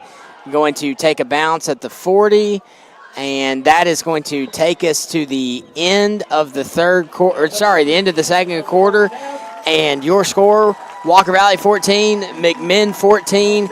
Huge comeback for the Mustangs. Absolutely. Down 14 early, but now looking to get the ball back in the second half and go grab their first lead of the game. That's right. So in a game that looked like it was starting to get out of reach early for the Mustangs, with some fortunate turnovers and possession changes, get back into the game. As Jacob said, we've got a 14-14 ball game here. We're going to take a 3-minute break here before we go to our Solution Finance halftime show. You're listening to Walker Valley Football here on Sports 99.1. We're tied at 14 at the half. We'll be back in 3 minutes.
The Ocoee Middle School Colt football team, who went undefeated 8-0 on the season. They just showed a cool little video there, a quick highlight video with a great call. I don't know who that was. Whoever the commentators on that call are bar none some of the best for sure. So Jacob and I were able to make that call there in the Lake Forest game, the touchdown on the last play of the game by Roman Yulo to win that game against crosstown rival, not only giving the Ocoee Colts the first win of the county rivalry between them, but then they eventually would go on to beat Cleveland Middle School as well, and undefeated season the Colts, just an unbelievable year. My son, fortunate enough to be a part of that team, really enjoyed that. And I believe we're going to get to talk to Dr. Corey Lindbergh here shortly. Yeah, I'm going to go get Dr. Lindbergh, let him talk about the season a little bit. But before we do that, do we want to wait after that and dive in, or do we want to go over some stats real quick? Let's go ahead and dive into some stats. Mr. Rob Varner, once again, as usual, does a great job providing us with our stats. We've been moving quick tonight. We've not been able to get a lot of that to you in game, so we're going to deliver it right now. Once again, this is the Solution Finance Halftime Show, and we're going to get some stats. Gibson, 3 punts, 117 yards on the night, all three inside the 20-yard line. So talk about an advantage with field position with Aiden Gibson in his punting tonight. McMinn County, 23 rushes for 155 yards. They're only 3 of 7 passing for 20 yards. They have 7 first downs on the night. So the passing game, not much of a factor for this McMinn County offense. On the defensive side of the ball for the Mustangs, Judah Green has 9 tackles on the night. Spencer Jackson has 6 tackles, and Miles Mann 5 tackles, and 2 of those tackles for loss. So those 2 tackles for loss for Miles Mann, big plays in this game. On the offensive side of the ball for the Mustangs are 8 rushes for 8 yards. So kind of the opposite with these offenses. Not a rushing game, not a big deal for the Mustangs tonight, but they're 16 of 27 passing for 137 yards with 6 first downs. Very similar stats there with the exception of the rushing and passing. You kind of flip-flop those between the 2 offenses. On the receiving end for the Mustang, Aiden Gibson, 4 receptions for 79 yards. Cade Charter, 3 receptions for 35 yards, and he's been a difference maker in this game, having him back tonight. Spencer Jackson also 4 receptions for 21 yards. And that is a quick summary of your offensive stats. Ryan Lay is 14 of 23 passing for 111 yards, I believe that's right. 137 yards. 16 to 27 passing for 137 yards. Sorry about that. I was looking at an old stat there. So if you're just joining us, I'll go over kind of a score drive update. McMinn leads us off. A controversial pass interference penalty on 3rd and long for McMinn leads them down into the red zone. They go in and score. Yeah, that penalty on the Mustangs, again, excellent coverage. We couldn't really tell the backside of the cover man there for the Mustangs. From our side and from the television, it looked pretty clear. Yeah. So, but then come out, rain starts pouring, and right as it starts pouring, pass out to Cade Charter, tips off the top of his fingers and lands right in the basket of a McMinn player. They take it inside the key of Cleveland drive zone, end up scoring. So where things start to look bad for the Mustangs, then they get their own drive, convert 2 fourth-down conversions, and Ryan Lay on the 1-yard run, then kick the ball off. Coach Andy over here calls it, says we might get another turnover here. Almost as he's saying it, guy drops the football. Let me see, number 29 for the Mustangs. Yeah, that was Will Marler, who jumped senior Marler. On senior night, jumps on the football, and then a right first play strike to Aiden Gibson, probably about a 25-yard pass right across the middle, and we are tied at 14, and Walker Valley is set to have the ball in the second half. And, Jacob, we talked about this. This very easily could be a big Mustang lead, but after the turnovers and not being able to score in the red zone, this very easily could have been a big McMinn lead. So we're fortunate to be knotted up at 14 here, I feel like. Absolutely, we are, because McMinn's turned the ball over 4 times. You know, they've given us plenty of opportunities here. So real quick, before we go to a break, we're going to go ahead and get our trivia out to you guys. And once again, our trivia presented by Pizza Hut. All season long, win a large pizza by answering our trivia question for tonight's game. Be the first caller to 380-0991 with the correct answer to win this week's prize. And tonight's trivia question is, when was the last time McMinn and Walker Valley played each other? Not a very difficult question. When is the last time that Walker Valley and McMinn played each other? So once again, be the first caller to 380-0991 with the correct answer to win this week's prize. Winners must wait 30 days to be eligible for the next giveaway. So when was the last time McMinn and Walker Valley played each other? So give us a call, 380-0991. So with that, we're going to take a 1-minute break. This is the Southland Finance Halftime Show. You're listening to Andy and Jacob on Sports 99.1. Yeah, you're good.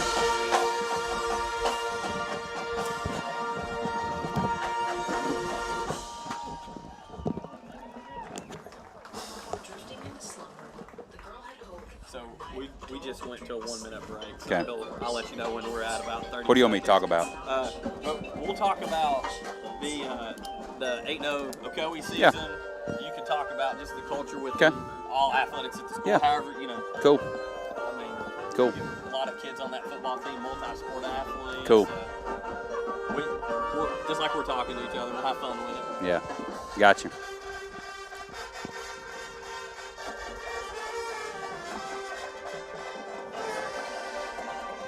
Excuse me, Joe. Yeah, that highlight worked pretty good. Oh, yeah. I like how that played. That was pretty cool. I loved it. I'm glad Yulo was the one. Oh, yeah. Spotlighted It's there, awesome. too. Because he's here. Yeah. I thought about that. All right, we got 10 seconds here. Okay.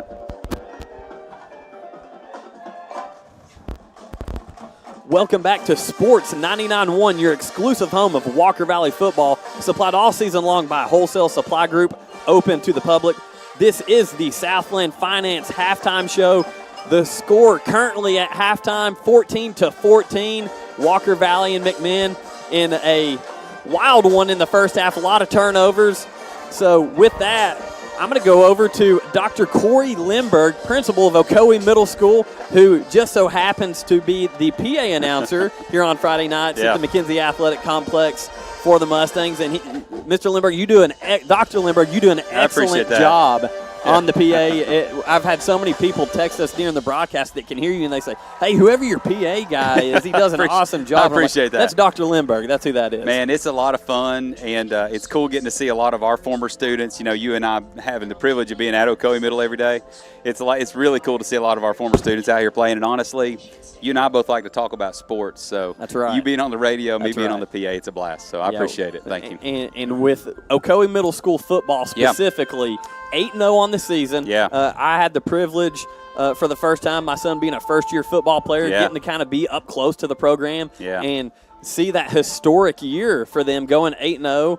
And really just the Lake Forest game in itself early in the season, winning on that last play, they just showed, we talked about it here on air, they played the video of Roman Yulo, who most of you Walker Valley people know the Yulo family well, scoring having a long touchdown reception to win the game on the last play of the game. We were all looking at each other. We couldn't believe it when it happened. We were like, oh, my goodness. Yeah, we were running on the field. It was crazy. Honestly, the 8-0 season is awesome. I'm just really proud of Coach Morris and his staff. And honestly, the way that they've been able to take, I think 4 years ago we were 0-8. We had lost about 20 straight football games as a middle school.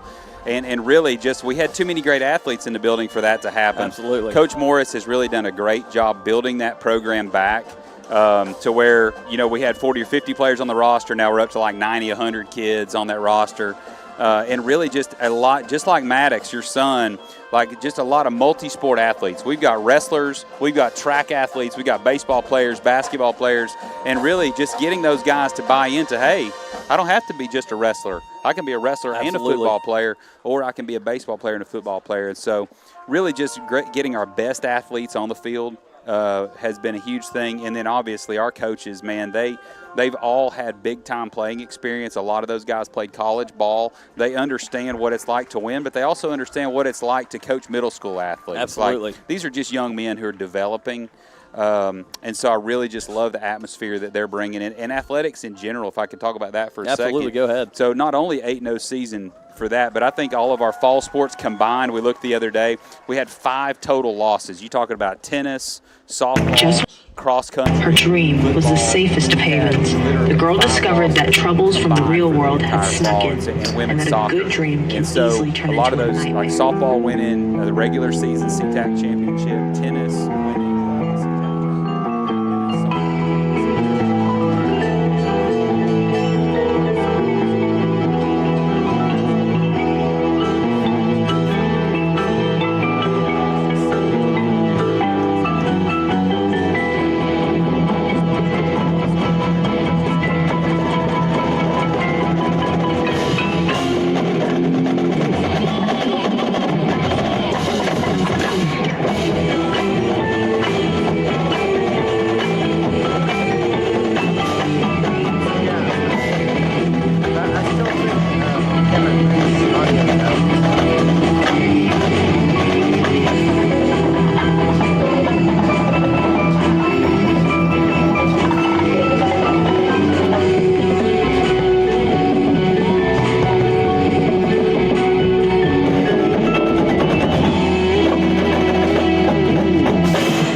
no longer needed the safety of the dream world. She was ready to awaken.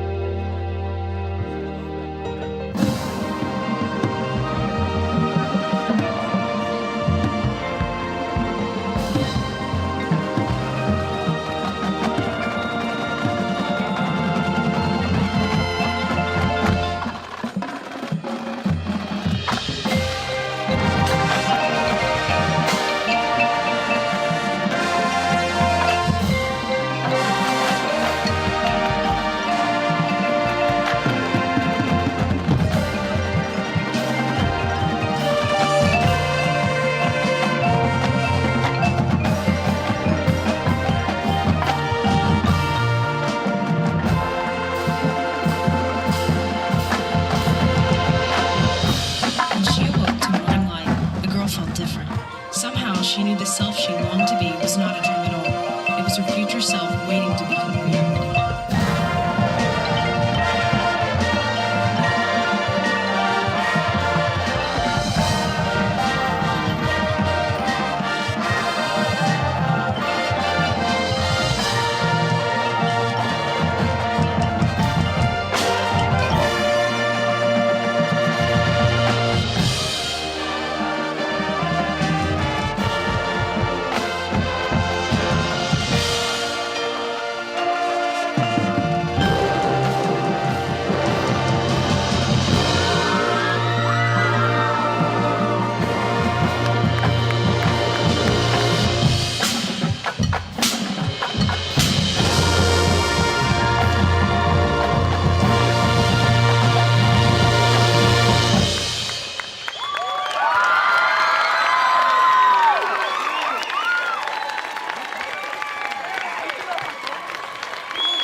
Second half scores of interest.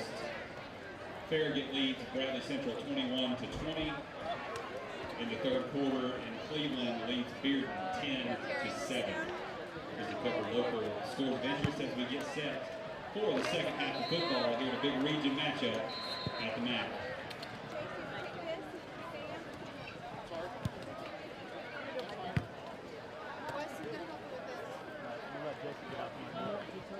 and 50 seconds to go here in halftime. This is the Solution Finance halftime show. Great interview there with Dr. Corey Lindbergh, principal at Ocoee Middle School, talking about all the positive things going on at Ocoee, especially athletics, more specifically the 8-0 football Colts. Well, not only is he a fantastic principal, he's a great man. He really cares about the students. He talked about in our staff meeting at the beginning of the year, just let's not focus on the numbers right now, and let's focus on the students. But then when you look at the numbers, they're a level 5 school, so his heart is definitely students first. I know you had to answer a few questions there. I said Dr. Lindbergh is the kind of man that in our faculty meeting at the beginning of the year said, let's not worry about numbers. This is about the kids. It's about relationships. They've had 2 hard years of school. Let's dive in and press into relationships with kids and not worry about the numbers. Little did we know we're a level 5 school. Right. So not only is he a great principal, he's a great man, and I'm honored to work for him. Absolutely. And one thing that he talked about being a level 5 school, and you look at our school system, you can look up testing scores online on the state website. Look at Ocoee Middle, what they're doing, what Walker Valley's doing. A lot of positivity coming from both those schools, and we're proud to represent both those schools. And not only are our academics continuing to be up in the upper echelons, our sports teams are as well. There is a very talented baseball team up here right now. There's a very talented group of middle schoolers that are coming up. There's a very talented basketball team. The next couple of classes for Walker Valley are not just going to be known for academics. They're going to be known for academics and what they did on the field. And we'd be remiss if we didn't say Spencer Hughes and Kelly Burrows do an excellent job with the band program at Ocoee Middle School. That we had the 8th grade band night 2 weeks ago against Ray County. They were here playing with the Mustang band, something that's been elite since the school's opening. That just continues as the Walker Valley band every year has 100 kids from the class, the 8th grade class, coming to join them consistently. So you also the see arts, the athletics, it's all a great thing. You also see Walker Valley is consistently growing, and people from all over the area are wanting to come here. So it's a great school, very excited. But we're about to get kicked off here in the second half. McMinn is going to kick off to the Mustangs. Just to recap, McMinn jumps up early, 14-0. They took advantage of when the good things happened to them. And then Walker Valley had 2 turnovers but couldn't get any points on the board. But then Walker Valley gets some momentum going. They score 7 and then turn around and take advantage of another turnover by the Cherokees. So your score, 14-14. There is 0-0 on the clock, so we are about to get started in the second half. So real quick, anyone that's listening, Pizza Hut Trivia, call 380-0991. When was the last time McMinn and Walker Valley played each other in football? Simple question tonight. Call 380-0991 with your chance to win some Pizza Hut. Also, we want to thank Papa John's for supplying pizza back at the station for our board ops crew. Best in the country. I'm going to go ahead and say it. He's going big time on you guys now. Line drive, going to hit Gio Andros. He's going to take it. He's to the 10. He's to the 15. He is going to make it to about the 19-yard line. So looked like he tried to get out of the way at the last moment. It hit him and kind of forced him to pick it up. Village Volkswagen, locally owned and proud sponsor of local sports. Take a test drive in the award-winning, locally made VW Atlas, villagevw.com. Wojtek Center for Orthopedics. No matter if it's a sports injury, work injury, or just an accident at home, Wojtek has you covered. Wojtek.com. So 11:50 to go, starting the third quarter here. 14-14 ball game between McMinn and Walker Valley, and your Mustangs are taking over on the right side of the field, working to the left, 1st and 10 from their own 19. Ball is snapped, and that's going to be a keeper by Ryan Lay, and he's going to have a gain of what looks to be 14. And that's going to be enough for a Bradley Concrete Lamb Conway mixed first down, first play of the second half. Coach Akins saw something, and they did some adjustments there at halftime that this Walker Valley offense liked with that Ryan Lay keeper there for the big gain. So now Mustangs with the ball at the 34-yard line. So bad snap on the play. Lay does gets it, but hands it off to Oimby. But there is going to be a penalty. Late flag that should have came out a lot sooner, but they did a good job getting it. That is going to be a face mask call against McMinn. So once again, that's an Andrew B. Morgan penalty sponsored by the law offices of Andrew B. Morgan. and the officials are actually discussing it. So what was going to be a major loss for the Mustangs turns into a major gain and another first down. So I think Coach Akins had a little bit to do with that flag penalty right there, kind of in the ear. He took his helmet off. Yeah, kind of in the ear of the side judge saying, "Hey man, come on, what's up?" Yeah, great job there by Coach Akins, earning that one a little bit. But but it was absolutely the right call. So that's going to make it a first and one. Or excuse me, it should be about a 2nd and 1, correct? Or was that first down play? Yes. So it will be first and 1 Mustangs from the 43-yard line. Laytack takes it, fakes the pitch, keeps it himself, and he is going to have enough for a Bradley Concrete Lamb Cotton Ready Mix first down. That's a gain of 3 by Mr. Lay. So they're getting comfortable here with the run game from Ryan Lay on the opening drive of the second half. 11:18 to go in the third quarter, 14-14 ball game. Mustangs now at the 46-yard line, their own 46, trying to get across midfield. Twin set to the far side, single receiver here to the near side. Fake handoff to Ownby. Lay keeps it for another, about a 5-yard gain, and another penalty coming in here. So that was a gain of 4.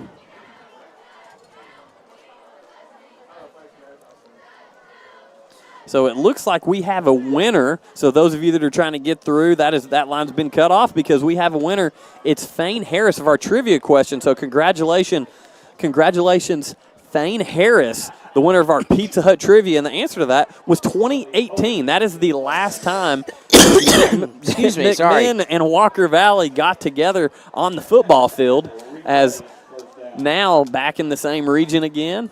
Coach Andy laughed because I back in my COVID days, I kind of coughed into the mic a little bit. So I promise I'm all clear, just got kind of choked up on some water. That's right. So congratulations, Thane Harris, for winning the trivia question tonight. So holding on the Mustangs, going to back them up 10, and Ryan Lay is going to be intercepted, and that's going to be taken to the house. Terrible field position now for the Mustang defense. So McMinn is going to take that one all the way down to inside the Walker Valley 5-yard line, down to the 2-yard line. Not what this Mustang offense needed when they got things rolling so good. Again, the turnovers tonight. I'm curious how much that rain is having to do with these turnovers tonight with this low turf. Obviously on that play, not exactly, but just overall, we've had a lot of turnovers tonight. Poor decision on the throw there, but, he's trying not to take a sack, trying to get rid of it. Trying to make something happen. Yeah, trying to get it out of bounds and just not enough juice on it. So with 10 minutes, 32 seconds to go in the third quarter, McMinn, after the turnover, now has the ball first and goal from the Mustang 2-yard line. Ball snap. Fumbled. Out of the and it's recovered in the end zone by McMinn for a touchdown. What a crazy game. They fumbled the ball, almost goes out of the back of the end zone, which would have resulted in a safety, but instead the ball stops right before it gets out of the back of the end zone where it's recovered by a McMinn player. So that is a touchdown, Cherokees. I tell you, I've not seen anything like this, Jacob. So now it's the end zone is 10 yards deep, and it rolled 9. And like you said, if it goes out the back, that's a touchback, and Walker Valley takes over at the 20.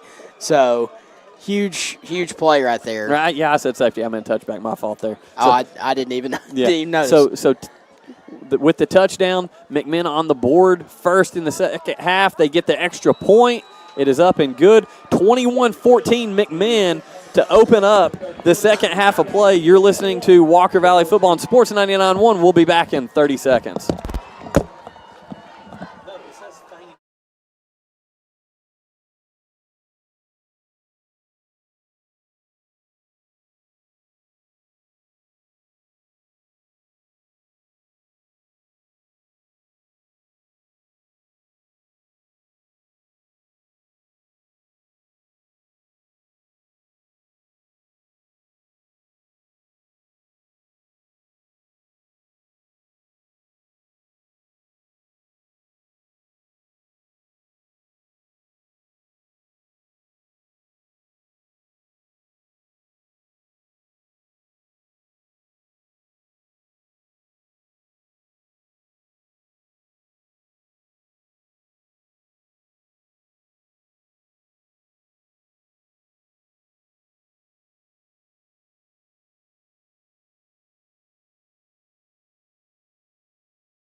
6 turnovers altogether in this ball game. That's going to be a touchback kicked into the end zone. That McMinn kid has a leg on him for sure. All right, so real quick, I've got a Billy Haney Meat Company scoreboard update. Cleveland 10, Bearden 14. That's in the fourth quarter. I don't know if that yet is final because we've had 2 updates on that. Silverdale 48, Eastridge 14. That's final. Bradley 28, Farragut 21 in the fourth quarter. So it is now tied up 28 all. Bradley and Farragut in the fourth quarter tied at 28, so that is an interesting game going on Bradley there. trying to get over that regular season hump with Farragut. They did beat them in the playoffs last year, but before that hadn't beat Farragut. I think it was 11 straight games. So Bradley up. I'm pretty sure they're on the road this week at Farragut as well, correct? Yes. So we were actually the only game in town this week. The Mustangs, ball, snap. It is going to be a keeper by Lay. Deep shot, underthrown. Oh, almost caught. It was tipped by the McMinn safety, which happens to also be their quarterback. And Aiden Gibson almost had a shot at the tips. It was just a little too far off his fingertips. So both teams a little fortunate there that something big didn't happen on that play. For sure. Ball was slightly underthrown by Lay, but almost another chance for, like you said, for Gibson to get it as it tips off the fingertips of the quarterback and safety for the Cherokees. So that's going to bring up a 2nd and 10. Ball is marked at the 20-yard line. 10-16 left in the third quarter.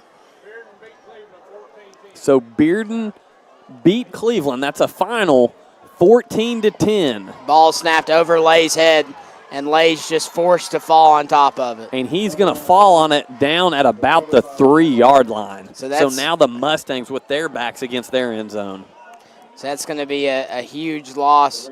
It seems when it rains, it pours here in the Valley currently. So 3rd and 24 for the Mustangs. 3rd and 24 from the Mustang. Looks like they're going to have it actually at about the 6-yard line, so my eyes not so good. Chick-fil-A, pick up your tailgating food at Chick-fil-A. Order your trays today for the big game. Ryan Lay standing right on the goal line, getting this snap. Ball snap. Lay scrambles. There's going to be a flag in the end zone, and Lay is taken down for a safety. Not what you need to happen right there. Got to find a way to get rid of that ball. Get a lot of pressure on Lay as he tried to make something happen. And after to give him a little credit here, after you throw an interception, you're trying not to just throw the ball up while you're running for your life. And that holding call is going to be against the Mustangs. So that's a Andrew B. Morgan penalty against the Mustangs. So the safety will stand. So now with that 2 points, McMinn 23, Walker Valley 14. As we said, this game just keeps getting crazier. Yeah, what a turn of events just here in the start of the second half. The end of the first half was crazy for Walker Valley, and now the start of the second half is kind of trending towards the Cherokees. Dell's Heating and Air. For all your heating and air needs, just call Dell's. JustCallDells.com. So after the safety, it looks like they are going to be kicking from their own 20-yard line. So 9 minutes, 21 seconds to go in the third quarter. McMinn, after the safety, up 23-14 over Walker Valley. So with that safety, the Mustangs give the ball back to McMinn with this kickoff sponsored by Toyota Cleveland. So they are able to use the kicking tee. It's not like the punting format. That's right. So he will kick from the 20. I would venture to say this might be a low line drive to try to get some roll on the football. So once again, a Billy Haney Meat Company scoreboard update. Bearden 14, Cleveland 10, and that is final. Ball is kicked. It's going to be taken at the 34-yard line. He's to the 40. He's getting out wide. He's to the 50. He's to the 45. He's to the 40, where he is pushed out of bounds at the 38-yard line. So great field position for the Cherokees. So a very solid return for McMinn there, putting themselves in great field position, as Jacob said, right there at the 38-yard line of the Mustangs with 9:10 to go. McMinn 23, Walker Valley 14. This is a spot here where the Mustang defense has got to step up. So, McMinn, let's see, Miller, the quarterback, brings a man in motion, high snap but taken, handed off to 21 Thompson. He is going to get a gain of what looks to be about 3 on the play, 2nd and 7. So one thing we've not talked a lot about it tonight, Jacob, this defensive front for the Mustangs and the linebacking core. Of course, we all know at this point Eli Denton not playing, still injured. They've done a great job with the run game for the most part. McMinn's had their when you run, you're going to have some positive plays go your way. But McMinn not really tried to throw the ball much in this game, and the Walker Valley defense has adjusted well to McMinn's run game. Well, I know there's 23. Let's go ahead and call this ball a snap. Kept by the quarterback. He's to the 40 where he is going to make a cut inside and bounces off a tackle, fights for some extra yards, but bounced off and is going to be enough for a first down for the Cherokees. The McMinn quarterback, number 9, Jaden Miller, tough kid. He's taken some shots, and during that last play, I'm waiting for the ball to score it out with the way the Mustang defense is flying in and delivering these hits here. But with as many fumbles as we've seen tonight, I would not be surprised to see it happen. For sure. So, I was going to say, you do see 23 on the scoreboard, but I would say 14 of those points were caused by turnovers by the offense, putting them inside. High snap, but he brings it in, hands it off right off the tackles, inside hip, and he's going to get a gain of what looks to be about 6 on the play, so 2nd and 4. So now McMinn has the ball at the Mustang 20-yard line is where it's going to be spotted. 2nd and 4 with 7:35 to go here in the third quarter. McMinn currently leading 23-14 over Walker Valley.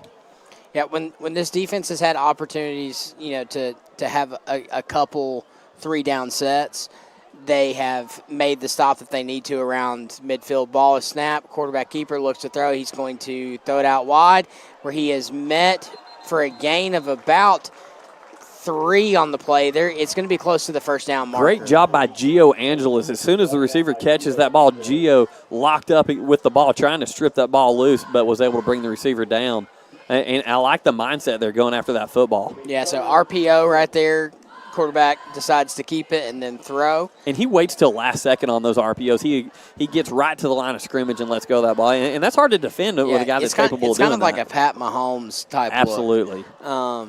So third down, it looks like they are going to measure on this play. So they're going to bring the chain gang out. But going back to the defense, when they've had multiple opportunities to kind of get settled in and stop, the Cherokees offense, They've done so around the 40, 45-yard line, but when the ball has started on our own side of the field, that's when, things have become problematic. There are many things you could call this game, but I think the best word you could use is sloppy, and that's on both sides, McMinn and Walker Valley. With the turnovers, the opportunities blown, it's really just been a very odd night for both these teams when they've had the ball on the offense. So Bradley won on a field goal, 41-yard field goal. Bradley 31, Farragut 28. So 31-28 final, Bradley over Farragut.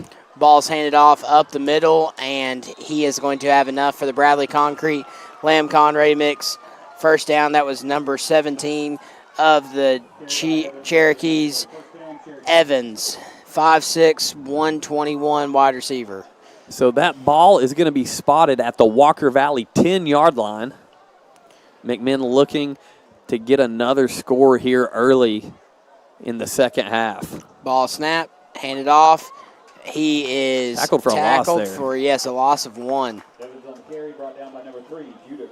That was mean Judah Green on the tackle. So he might have got back to the original line of scrimmage. Kind of hard to tell at the angle we're at. So again, Mustang defense backed up in their own territory.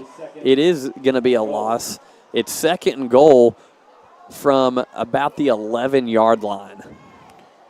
Ball snap, Hand off the middle to number 21. He gets a good gain on the play.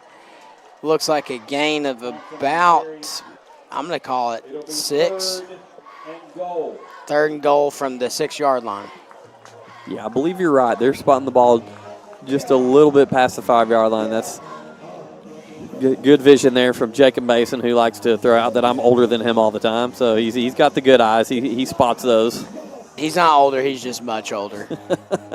5 minutes and 28 seconds to go in the third quarter. McMinn 23, Walker Valley 14. The Mustang defense backed up against their own end zone, trying to stop the Cherokees here.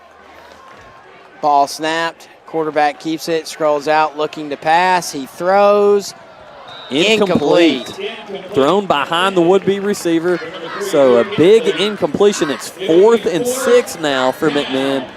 And it looks like they are going to bring on the field goal unit. And with the way they've been playing this game tonight, that kind of surprises me. Okay, so 7, 8, 9, 10, 11. That would be a 12-point ball game, so you do make it a 2-score game. Really, it's still a 2-score game right now because it's 9. So, I mean, really, analytics. Taking the field goal out of the thing. Analytics would probably say go for it, but the kick is up, and it is good. At the 5:05 mark in the third quarter, McMinn 26, Walker Valley 14. We'll be right back here on Sports 99.1. Walker Valley Football would like to thank the Bradley County Sheriff's Office for providing security during tonight's game, and for our school resource officers who serve the great schools of Bradley County. Thank you to the Bradley County Sheriff's Office.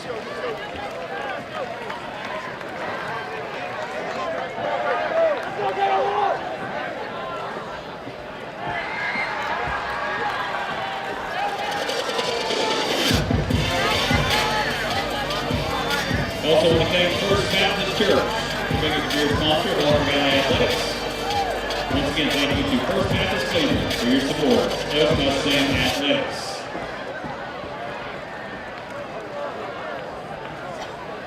Walker Valley football supplied all season long by Wholesale Supply Group, open to the public. So now McMinn County kicking off after the field goal. McMinn 26, Walker Valley 14 with 5:05 to go here in the third quarter. Mustangs getting ready to receive this Toyota Cleveland kickoff. Kick is up. It's going to be taken by Spencer Jackson. He's to the 20. He's to the 25. He's to the 30, and he's taken down at the 34-yard line. So once again, Spencer Jackson return. And you said this, Jacob, when the ball's in Spencer's hand, just about anything can happen.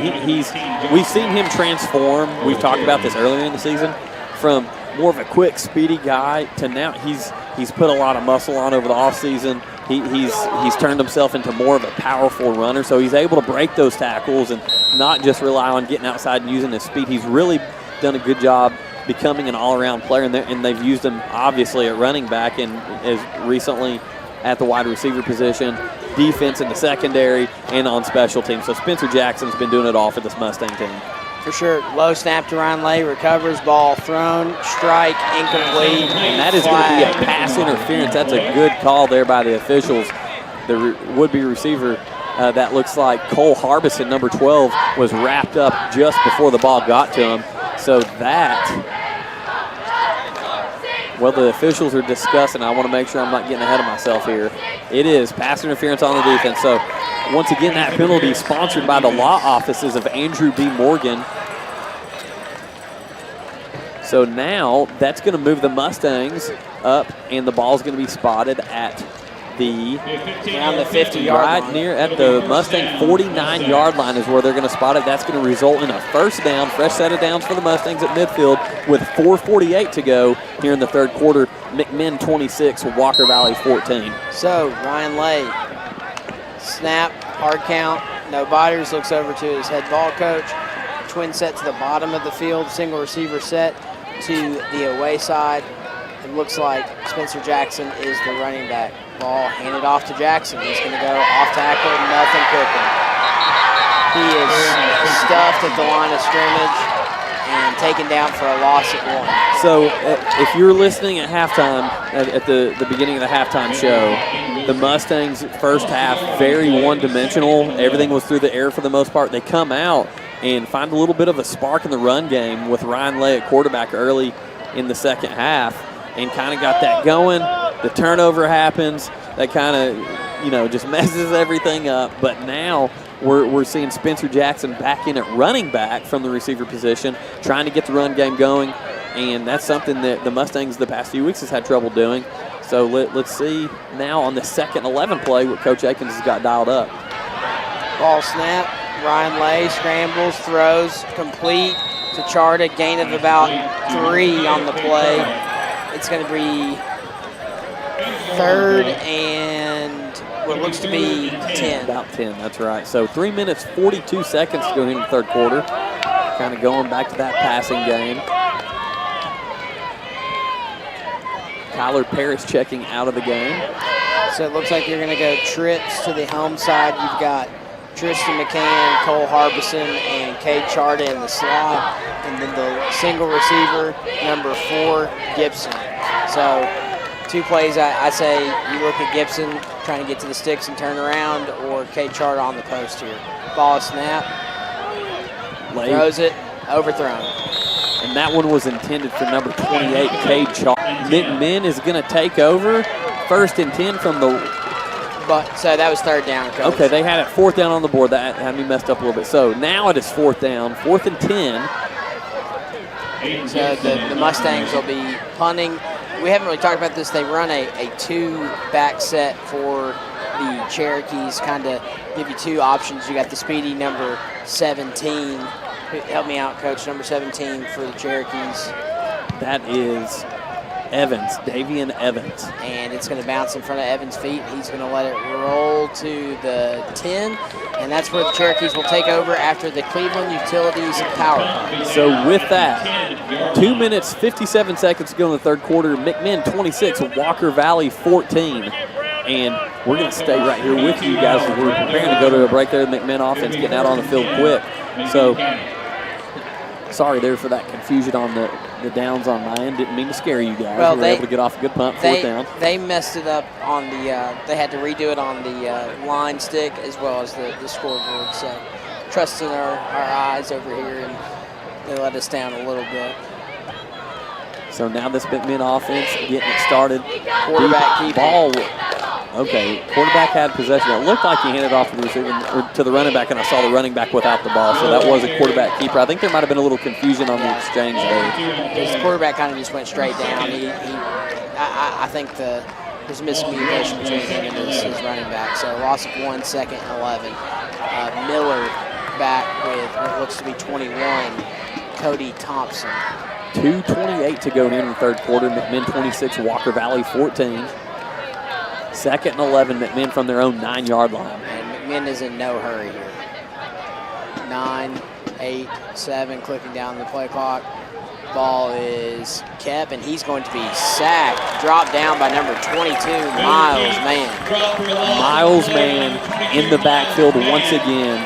And McMinn, that's going to be a loss, putting them at about the 3 or 4 yard line, I'm wanting to say. It's risky business trying to go ahead and run the clock out here in the third quarter with an offense that has been, stalling the past 3 games, they have the ability to pop off at any time. They do. So the ball's actually going to be spotted at about the 5 yard line, just past the 5 yard line. So again, they're kind of just letting the play clock. They're going to run a little counter. And, Lord have mercy. What a hit by Spencer Jackson and Kyler Paris, number 2 and number 5, taking out some frustration on the McMinn ball carrier on that play, so much so that Kyler Paris has about ripped his jersey off his shoulder pads. So now it's 4th and 8 for McMinn, back deep in their own territory with 1 minute 10 seconds to go here in the third quarter. McMinn 26, Walker Valley 14. The McMinn punter standing about 2 yards deep into his own end zone. Low snap. Kick is up, and it is going to be taken at the 45. But, oh, Lord. Ball's out, and it's going to be still on the ground, and McMinn's got it. What a game, man. So So you get a low snap, rolls to the punter. Punter gets it off. Jackson takes it, hits his chest, and hits a McMinn guy in the chest, rolls back 10 yards, and taken by McMinn Central. Walker Valley just can't get anything going. Can't get any luck rolling their way. So 47 seconds to go after the muffed punt. Ball gets loose, rolls, nearly a blocked punt, turned into a muffed punt.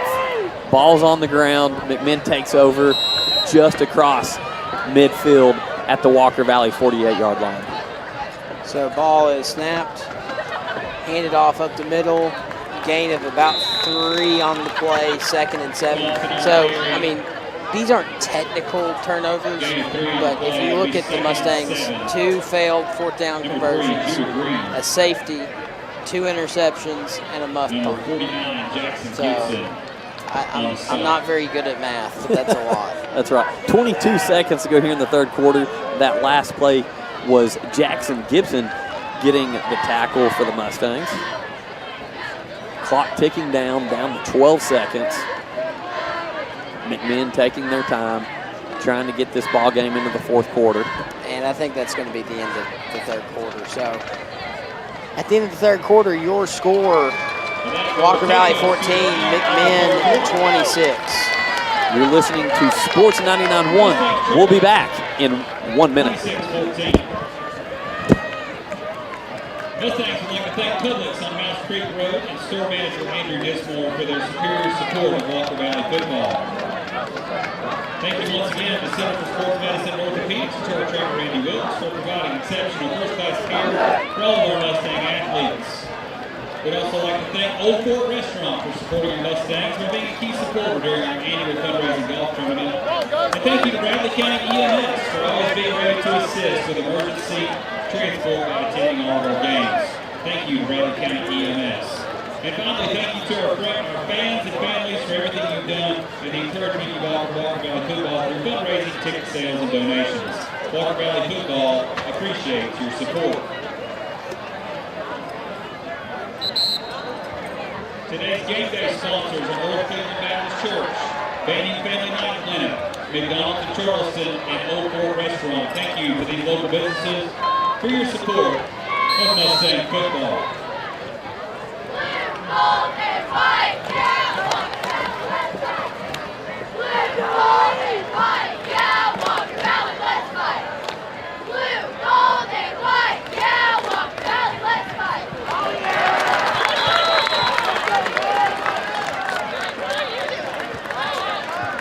So that's actually going to take them about a yard back behind the original line of scrimmage, or the original spot of the start of the drive here for McMinn. They're going to be at the Mustang 49-yard line now, facing a 3rd and 11 with 11 minutes and 35 seconds to go here in the game. McMinn 26, Walker Valley 14. Big down here for the Mustang defense. If they have any hopes of getting back into this game, this is where it needs to start. Absolutely. So bring a man in motion. Ball snap. RPO drops back to pass. Batted down by number 22.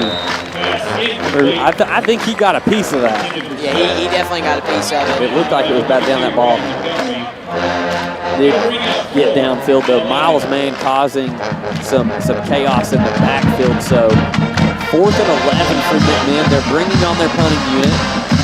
We've got Spencer Jackson back to return here on this Cleveland Utilities power punt with 11:13 to go in the game. McMinn 26, Walker Valley 14.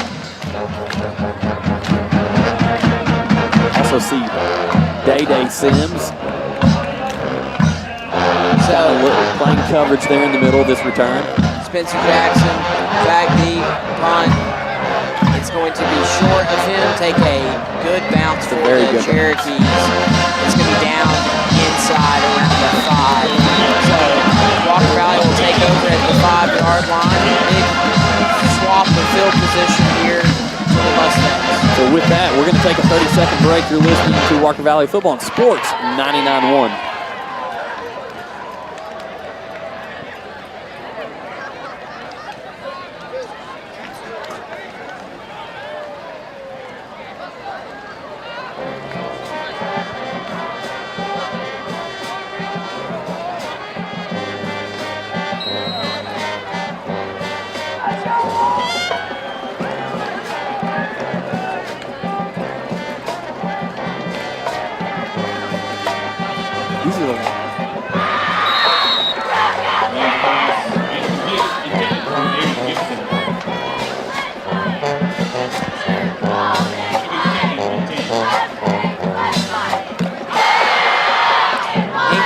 pass by Ryan Lay. That's going to bring up a 2nd and 10 for the Mustangs. You're listening to Sports 99.1, your exclusive home of Walker Valley football all season long, sponsored by Wholesale Supply Group. So, 10:55 left in the 4th quarter. Mustangs backed up to the 5-yard line. Lay takes the snap, throws, low, incomplete. That one intended for number 12, Cole Harbison, trying to get something going on that quick outside receiving game that we've seen a lot of success from this Mustang offense this season. Not working there on that play, so it's going to be 3rd and 10 from the 5-yard line.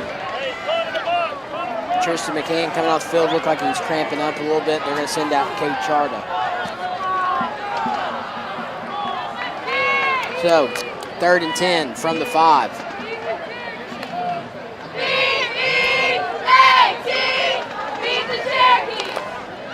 Ball snap. Ryan Lay looking, pressure, throws a deep ball. Aiden Gibson. Just off his fingertips at the 50-yard line. Great ball by Ryan Lay there. That's one of his better balls tonight, and just barely off the tips.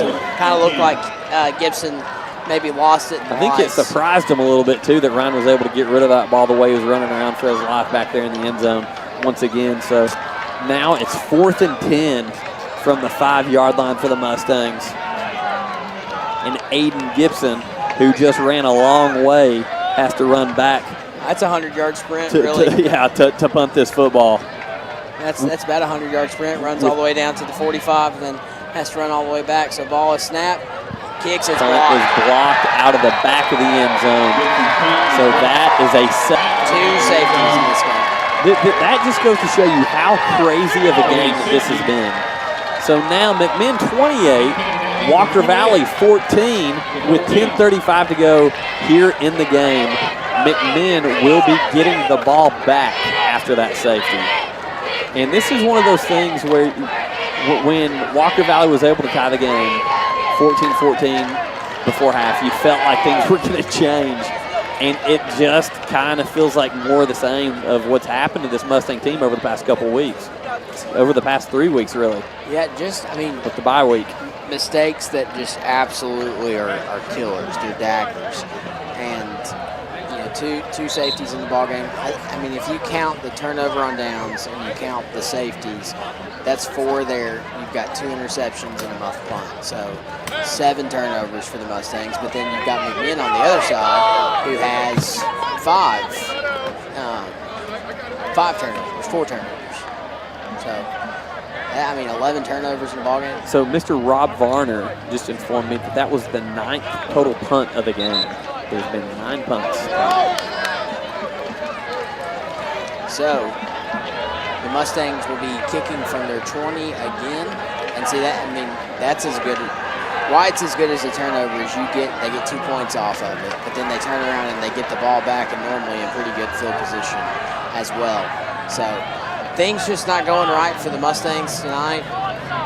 We thought they were the tide was turning, like you said, and then again, not completely out of this game. 28-14. No, there's explosive players on this team, and as you saw, you can get Aiden Gibson out in space. You can probably get Charter out in space, but I venture to say McMinn is going to take their time right here. And what a punt by Aiden Gibson. So they had Aiden punt after this safety instead of kicking this time, and McMinn running all around back. They're trying to make something happen. There's a clip, and McMinn's going to take it down to the Walker Valley 40, but I don't think that's going to matter because there was a clip. They're saying there's multiple penalties. Of course, our penalties sponsored by the law offices of Andrew B. Morgan. So we go ahead and tag him up twice. So the second penalty also by the law offices of Andrew B. Morgan. So why that's so huge is if that is against. Looks like the first one's declined, and then they're going to accept the second penalty. I believe that's what they're saying there. So if again, they're accepting McMinn's penalty, so it is against them. Why that's so big is that penalty happened at the 35-yard line. So now you're looking 15 yards. That's it. That's as good as a regular kick. So that's a 5, 10, 15, 20, 25, 30, 35, 40, 45, 50, 55, 60. That's basically a 60-yard shift of field position. So So now McMinn with the ball at the 20. This guy's got to be careful coming down that ladder. He's killing it. So McMinn with the ball at their own 20-yard line with 10:23 to go in the game. 28, McMinn 14, Walker Valley. Fresh set of downs here as McMinn takes over after the safety, the blocked punt, and then the penalty backing them up to their own 20 where they start this drive. So Miller, keeper up the middle. He's got to hold the run. He's all the way down to what looks to be the 20, and the pile's still moving. It looks like he's still the fact that they carry that out there a little bit. He's a running back. He's a running back that has the occasional throwing. So if they're going to let that play out, that not good. Miles Man looks like he may be cramping on the play, coming over to the sideline. So checking back in for the Mustangs, number 47, Josh Van Wyck. So 2nd and 1. Cherokee's taking their time, 15 on the play clock, 9:41 left in this ball game. McMinn 28, Walker Valley 14. 2nd and 1. And McMinn has enough for it right up the middle and then some, taking it all the way down. And there's another penalty on the field, so this penalty once again sponsored by the law offices of Andrew B. Morgan. Court punting your court date, contact the law offices of Andrew B. Morgan. I don't really like where this one's laying, though.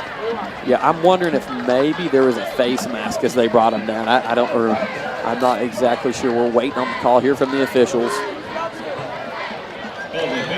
It was, in fact, a face mask, so that's going to be in favor of the Cherokees, moving them across midfield. I know Coach Akins is not going to agree with this, but this game doesn't really feel like who won this game. It's who lost. Who shot themselves exactly.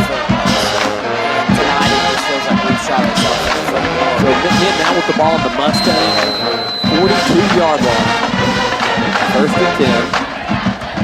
9:22, 21, 20 on the clock here in the game. McMinn 28, Walker Valley 14. Walker Valley needs a turnover or something real quick. Ball snap, going out to the flats. Great open field tackle by number 84, Gio Andrews. He's really improved his game area. We've seen Gio improve over the season. Yeah, for sure, as a whole. Really becoming a great open field tackler. So 2 really good plays by him with a shifty. Miles Man back in the game. There you go. Got that cramp rubbed out on the sideline.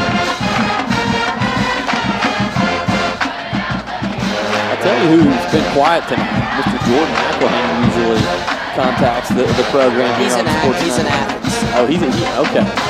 He's heading down to Athens for a concert to catch the Georgia-Kentucky game, which you can find here on Sports 99.1 tomorrow. Also, if you're an Atlanta Braves fan, me and my son are making the trek down to Atlanta for Game 1 of the NLCS tomorrow. Atlanta Braves, first pitch 8:07. You can listen to them on Mix 104.1. Cherokees take the first timeout of the half. That's a Taziki's timeout. We will be back in 30 seconds.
All the way down inside the Kia of Cleveland drive zone.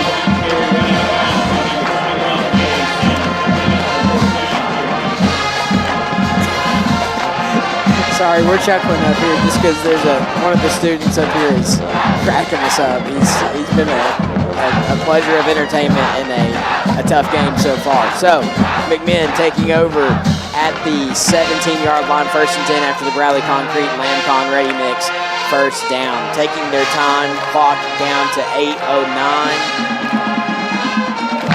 So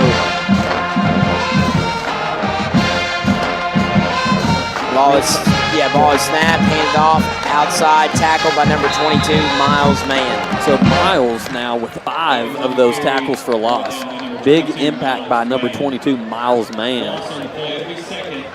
So 2nd 11 now for McMinn. They've got the ball marked at the, looks like the 19-yard line. 7:40 to go in this game. McMinn 28. Walker Valley 14. McMinn looking to ice this thing right here if they can score.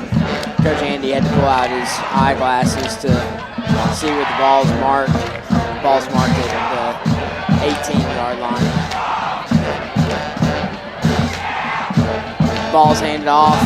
Speedster has some speed. He is going to be taken down. There is a flag on the play. Where that is thrown, that looks like it may be a flag against the Cherokee. So Spencer Jackson on the tackle there on that play. I tell you what wasn't working for McMinn earlier in the run game, getting the ball to these little guys, little speedsters.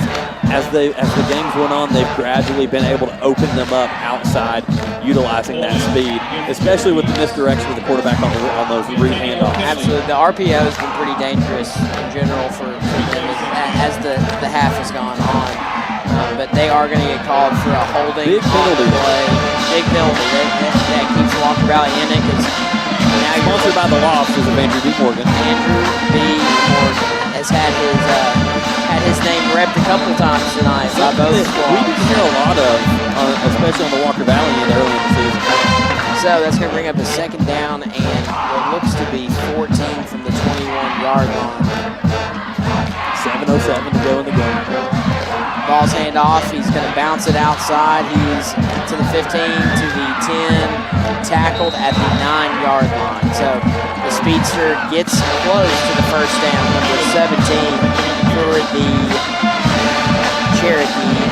That is Evans. So I'm going to have to formally apologize to Coach Andrew tonight. I've taken a couple jabs at his age. I've held him out on the chopping block. So it's going to be a 3rd and 2. It looks like they mark him out at the 10, and the line to gain is the 8. Let's get a turnover here, Mustangs. 6:28 to go here in the game. 28-14 McMinn over the Mustangs currently. Handed off up the middle to the running back for McMinn, and that looks like a McMinn touchdown, and it is. So that's going to make it 34 for the time being. 6:18 left in the 4th quarter. That's right. So the McMinn County Special Teams unit coming in here to kick the extra point. They almost went to the swinging gate. They decided, hey, let's just go ahead and kick this one normally. 34-14 here before the extra point attempt. Snap, hold, kick is up. It is good. McMinn 35, Walker Valley 14 with 6:18 left in the game. You're listening to Sports 99.1. We'll be back in 30 seconds.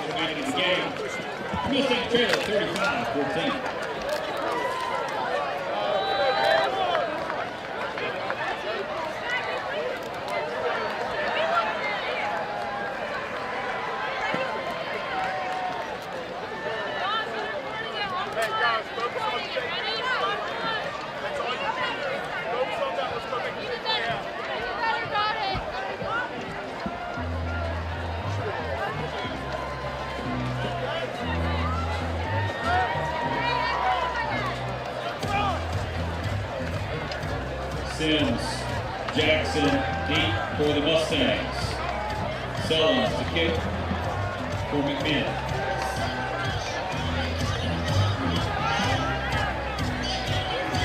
Football supplied all season long by Wholesale Supply Group, open to the public. 6:18 to go left in this one. McMinn 35, Walker Valley 14 as the Cherokees get ready to kick this one off right after their touchdown. So the ball is up. Back deep to receive. They're going to let Spencer Jackson take it. He's got it at the 10, 15, the 20, 25. Tackled at the 28-yard line by number, that looks like 99. Is that 89? He's a big guy. Let's say it's 99. I think it's number 99. So that would be Aiden Wilson from McMinn, 6 foot 206, defensive lineman. So the Mustang offense taking the field, 1st and 10 from the 28-yard line, their own 28-yard line, that is. Mustangs marching downfield here from left to right. Ball snap, Lay drops back, pressure, and runs straight into it. You didn't see him behind him. He tried to avoid the pressure on the front side. And number 99 again, Wilson on the sack. Again, Ryan Lay just not really an opportunity to get his feet set and throw the ball. That's one thing I want to give Ryan Lay some credit. He's had a tough night tonight, but there's been some plays where he's having to run for his life. He can't get his feet set before he makes throws, and with that comes mistakes. And it's just, again, one of those nights where we're seeing one thing go wrong and it affects something else. And Ryan Lay's been under a lot of pressure tonight. Ball snap, Lay throws, nearly intercepted. That was a good play on the defensive back there, jumping that route, trying to throw the short out route to number 4, Aiden Gibson.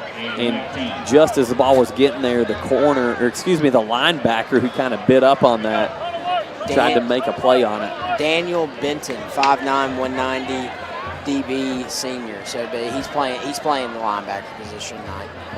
Number 29, correct? No, 32. Yes. Yes, still Daniel Benton. So they have him listed on the roster as a DB, but he's definitely playing. Empty backfield for Lay here. Ball snap, Lay looks deep, has time to throw, throws it short to Charter. Charter makes the first guy miss, but it's going to be taken down after a gain of about 4. So now it's 4th and about 13 is what it looks like. Let's see where it's going to be 4th and 14 for the Mustangs. And Aiden Gibson comes out to punt with 4:55 to go here in the game. McMinn 35, Walker Valley 14. Aiden Gibson, punt formation.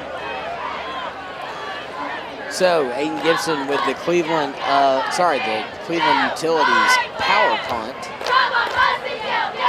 4:38 ball snap, kick is up, nearly blocked again. He felt the pressure on that one too, just trying to hurry and get that one off a little bit short. He's had some very good punts tonight.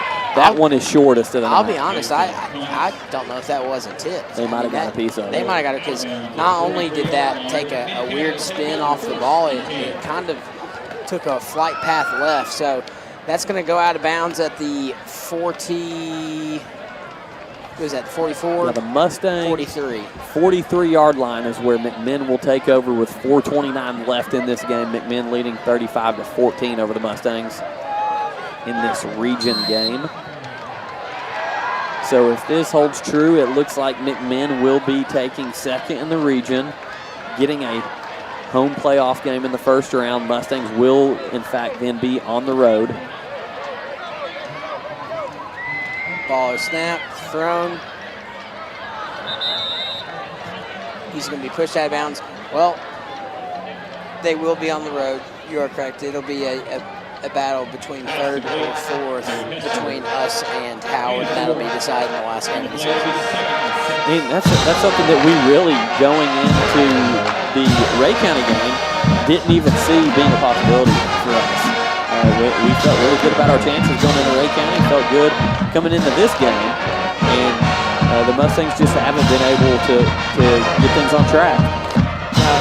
Anytime you have 7 turnovers and 9 total punts, and I think that might have been the 10th. Ball snapped, handed off. He's down to the 30.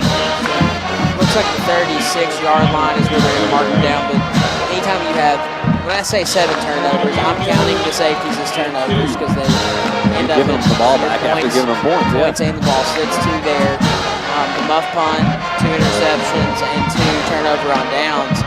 You're looking at 7 turnovers. So.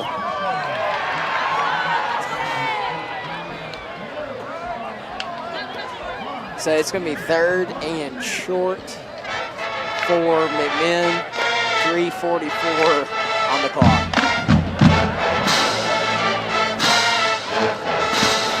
Ball snap, handed off. He's down to the 30, down to the 28-yard line. That's going to be enough for a McMinn County first down.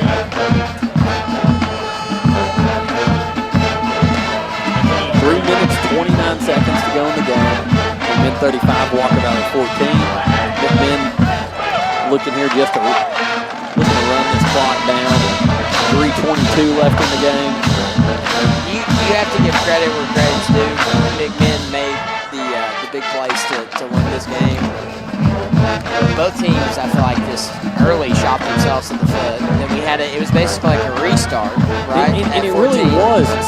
Both these teams had an opportunity to take off with the game early. Yeah, so you get to a 14-0 game, ball snap, handed off up the middle. He's going to bounce it outside. Little speedster. He's going to take it inside the 25-yard line, so he's going to be around the 21-yard line. But sure, his coach not happy about him running out of bounds there either. yeah, 2:50 on the clock left. So 2nd and 2 on the play. Timeout. McMinn probably to talk about, hey, don't run out of bounds. Let's ice the game. Yeah. So that's a Taziki's timeout. That is their 2nd of the half. We're going to take a 30-second break, and we will be back here on Sports 99.1. I didn't know you were still talking. I just heard you say we'll be back. Sorry. I was going to say something I didn't know I was going to say. Gotcha.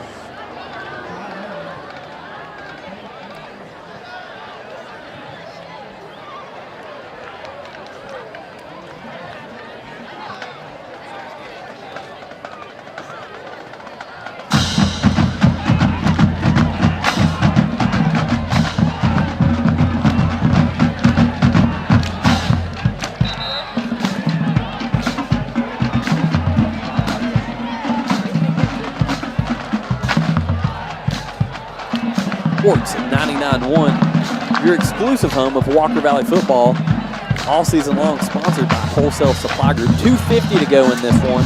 McMinn 35, Walker Valley 14. So McMinn, I guess, trying to go for the hard count there. No takers. 2nd and 2. Ball is snapped. Quarterback keeper. And he is going to take this inside the 10 all the way down to the 5-yard line.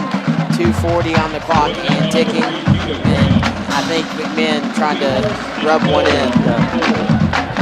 Trying to add a little insult to injury here. 35-14. McMinn with 2:38, and their starting quarterback just ran the ball down to the 5-yard line. Well, like we said, it was at halftime, we were back to basically a 0-0 ball game. It was 14-14. Walker Valley starts off the ball. But the difference between this half and the first half is McMinn shot themselves in the foot 4 times in the first half. In this half, they have not, where the Mustangs have continuously shot themselves in the foot. So, not to mention, just like on this play right here, McMinn looks like they get another touch. They're waiting on the spot of the ball. Looks like they might spot them just shy of the goal line. But as I was saying, Jacob, one of the biggest, he's going to be about an inch shy of the goal line. But one of the biggest difference from McMinn in the second half of their speedsters, man, they've done a great job getting them the ball outside. They've held on to it. They've got the ball outside and just done a lot with those guys. The two little speedy backs, they do a really good job of what looks like taking the ball at the middle and then quickly bouncing it outside. They do. And making guys miss in space. So. And with the RPO, like you talked about, too, their quarterback is a bruiser of a runner. He's a glorified running back. And as you can see here, I don't know if he's changed that rule, but, I mean, at this point, it doesn't much matter. It was a touchdown, McMinn. They had an offensive lineman push the quarterback into the end zone. I can't remember. That rule has been changed so many times. You're allowed to do it in high school ball. So either way, it results in a touchdown for McMinn, 41-14 before the extra point. So a minute 20 to go in this one. McMinn's special teams unit on for the extra point, getting ready. Snap, hold, kick is up. It is good. in the game. You're listening to Walker Valley Football and Sports 99.1. We'll be back in 30 seconds.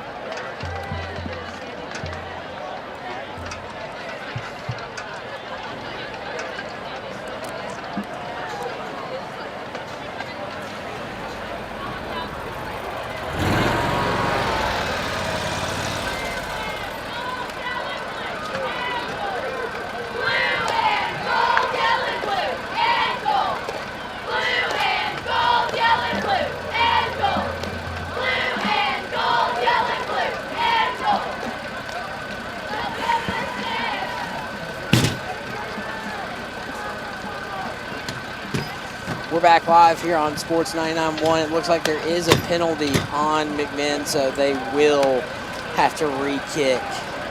They're going to call a chop block on McMinn, so they're going to be re-kicking from what looks to be the 17-yard line. So like we said, the speedsters in this game have kind of been the difference here in the second half.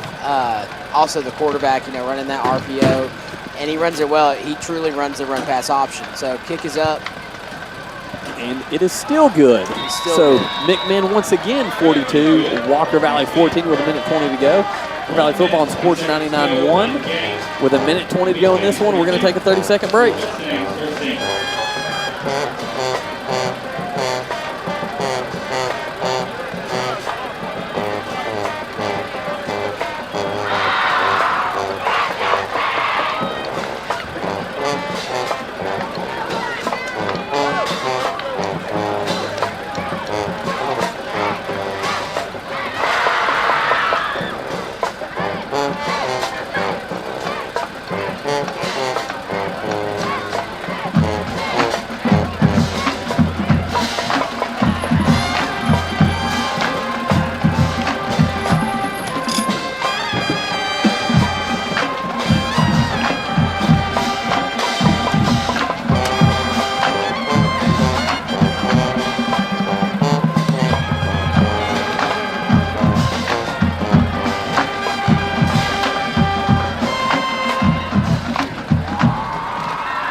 Down to the 22-yard line, 2 yards outside of the Kia of Cleveland drive zone for the Mustangs.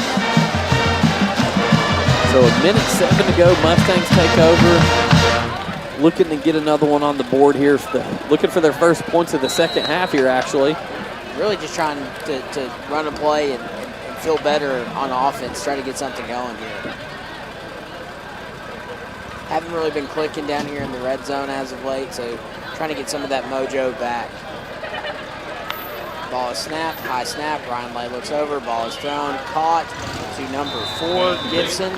He stays in bounds. That's 1 minute. Clicking down on the clock. Walker Valley is going to go to the no huddle and get another play out here quick. 2nd and 4 for the Mustangs. Clock down to 50 seconds left in the game. 42. McMinn, 14, Walker Valley. Ball snap, Lay, back, and he's going to tuck it and run. Makes the first guy miss, but somebody quickly after. But that does look like it's going to be a Bradley Concrete Lamcon Ready Mix first down for quarterback Ryan Lay on the quarterback keeper. So 32 seconds and the clock will start as they set the chains. 27 seconds. Ball snap, Lay, routes back to pass, thrown into double coverage to number 4, Gibson, incomplete, 2nd down and 10. So with that incomplete, the clock will stop at 20 seconds. 2nd down and 10.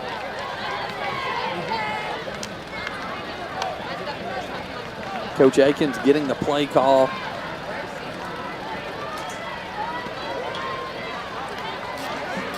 Getting the play call in here. So 20 seconds. Taking their time here. Lay over 9, 8, 7 left on the play clock. Ryan Lay snaps. Scrolls out to the trip side. Looking. Throws on the run. And he's got his man. Touchdown. Walker Valley Mustangs. So that's number 28, Cade Charter, getting in the end zone, which is something nice to see after he's been out for a few weeks. Getting in the end zone for a Wright Brothers Construction touchdown. Once again, Mr. Cade Charter, number 28. And that's going to make it 42-20, pending this extra point for the Mustangs. With 13 seconds to go in this game.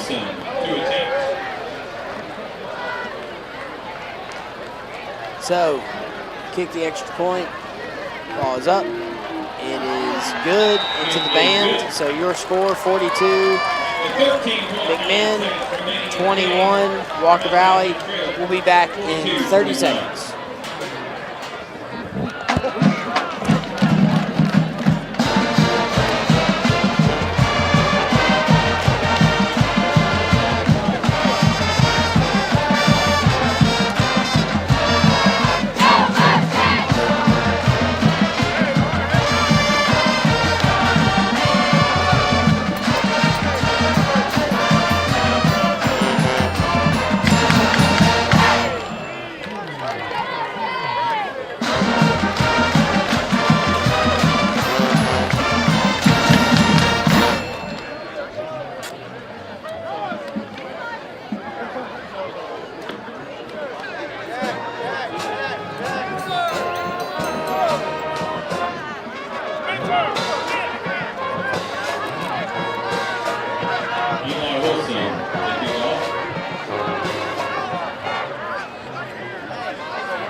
Like Coach Andy said, 13.9, 42-21. They're going to kick. Onside kick. Not a good bad bounce. Yeah. And it's fielded by Spencer Jackson, recovered by the Mustangs. So they're going to take over after the onside kick with the ball with 12 seconds to go. Really, that's just a practice shot. Yeah. And take a couple shots here. And that was a really good kick by Wilson. Not only that, Spencer Jackson got up for that ball. That was impressive. Went up there and rebounded like he's going to do this season for basketball. That's right. So with 12 seconds to go, the Mustangs will take back over after that onside kick. And we see now Ryan Way, Spencer Jackson in the backfield with him. Split twin set for this Mustang offense out of the receivers. Ryan Way gets a snap, drops back. Feels pressure, rolls out, rolls back the other way. Nowhere to go with it, and he's going to get sacked. And that's going to end your ball game, folks. So, your score, McMinn County 42, Walker Valley 21. We are going to send it over to the post-game show. We're going to take a 2-minute break, and we will be back and hopefully talk about talk to Coach Akins after this loss. So we'll be back in 2 minutes with the coach of the post-game show.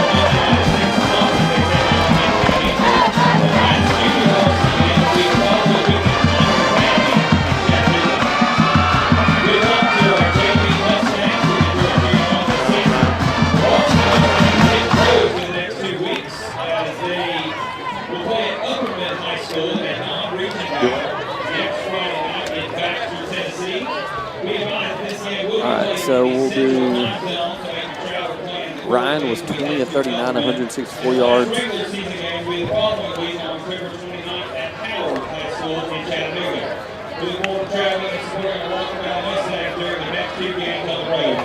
again, your final score here from the MAC, McMinn County 42, your Mustangs 21, and thank you very much for joining us here at the MAC. Be sure to tune in to Fiesta 99.1 for all of your post-game coverage.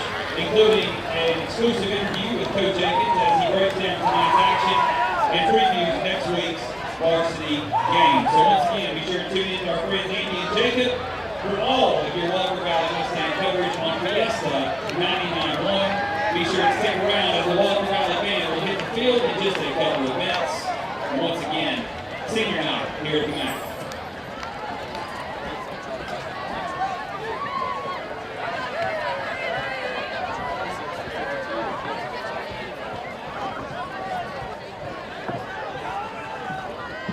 Who's in charge of it? Is it? No. Who's in charge of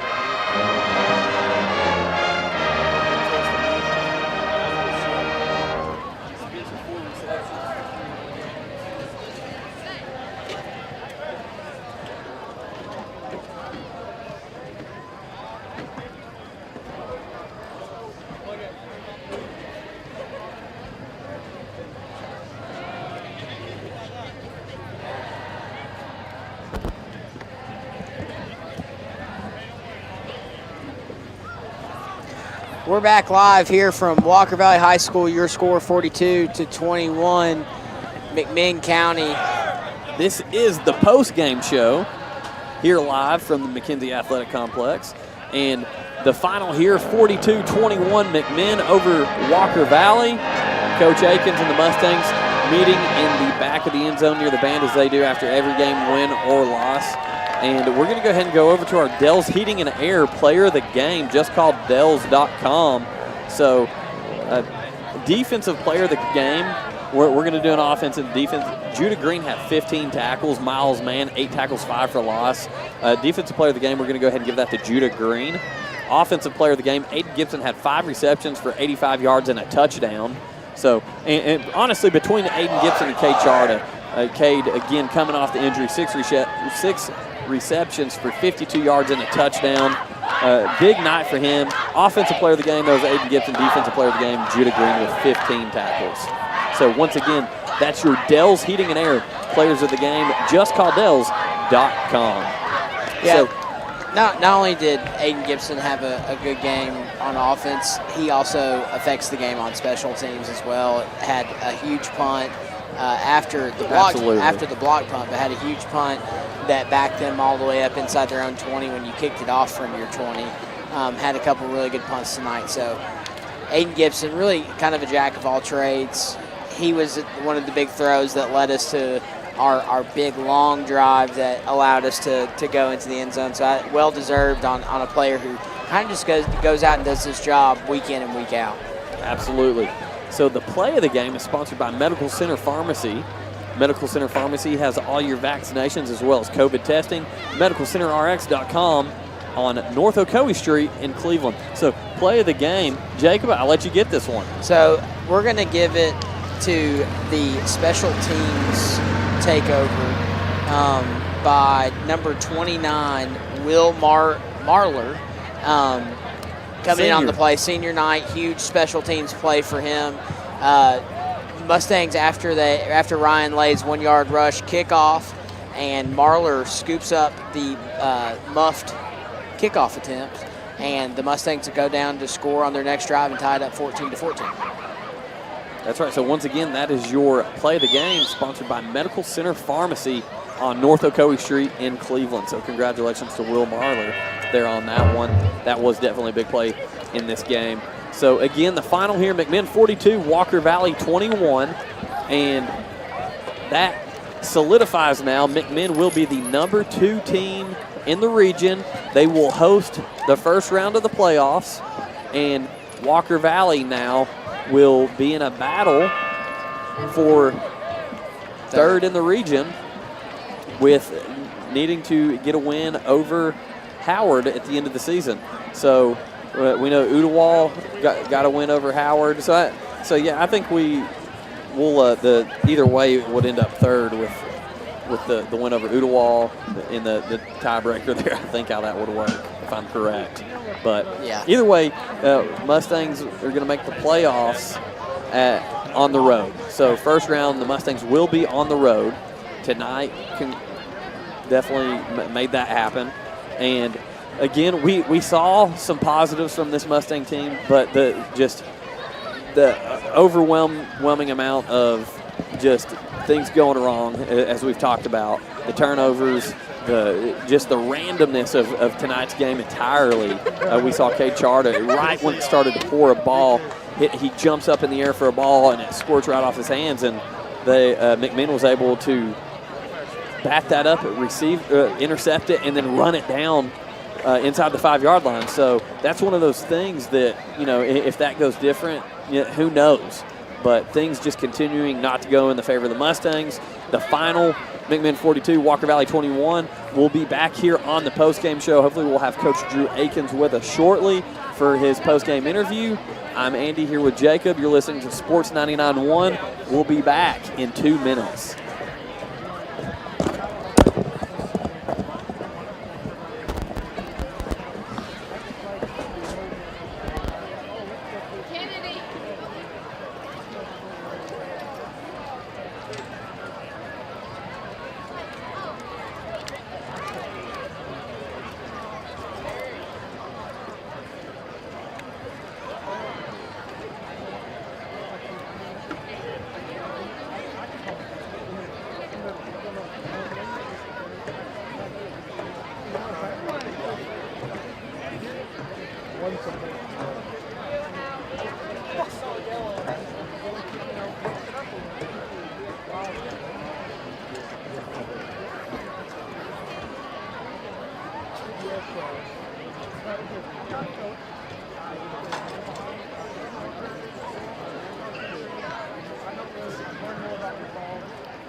Try it again next week. Yes, sir. Good to see you, buddy.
Ladies and gentlemen, please welcome back to the field your Walker Valley High School Mustang Marching Band. Are the drum makers ready?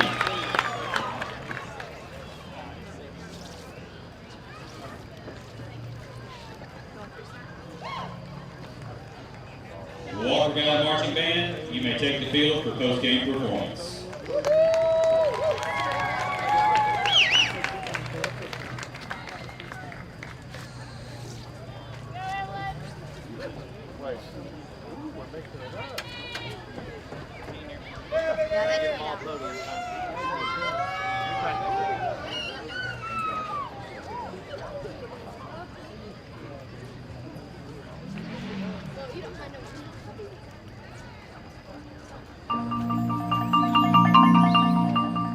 Once upon a time, there was a girl who did not like herself very much. This night, like every night, she collapsed upon her bed, wanting nothing more than to forget the disappointments of the day.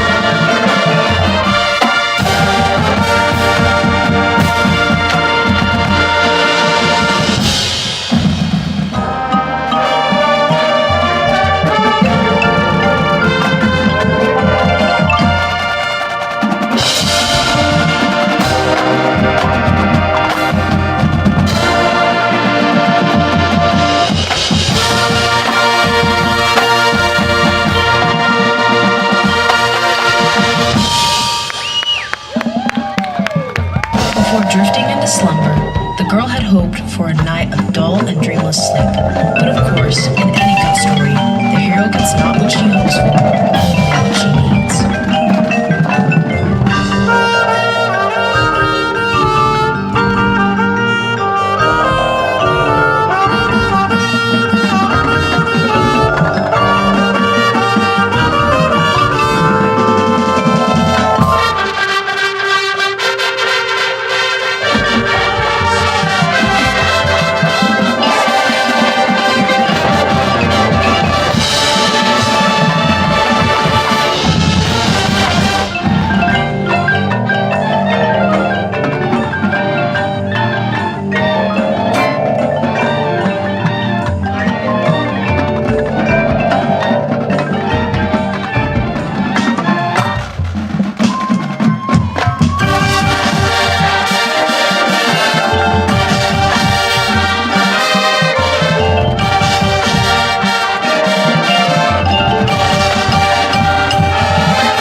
dream became a sweet escape, and worries were not allowed to enter.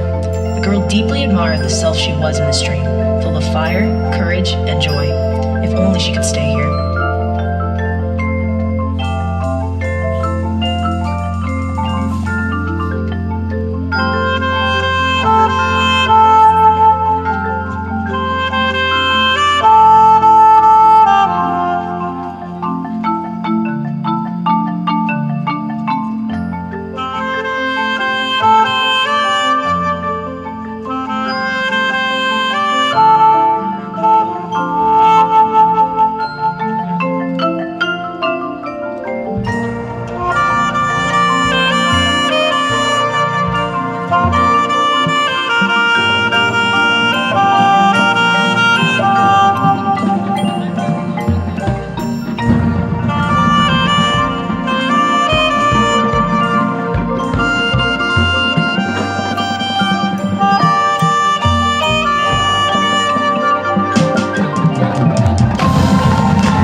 Just when she thought her dream was the safest of havens, the girl discovered that troubles from the real world had snuck in, and that a good dream can easily turn into a nightmare.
Darkness for the girl to see the light. She no longer needed the safety of the dream world. She was ready to awaken.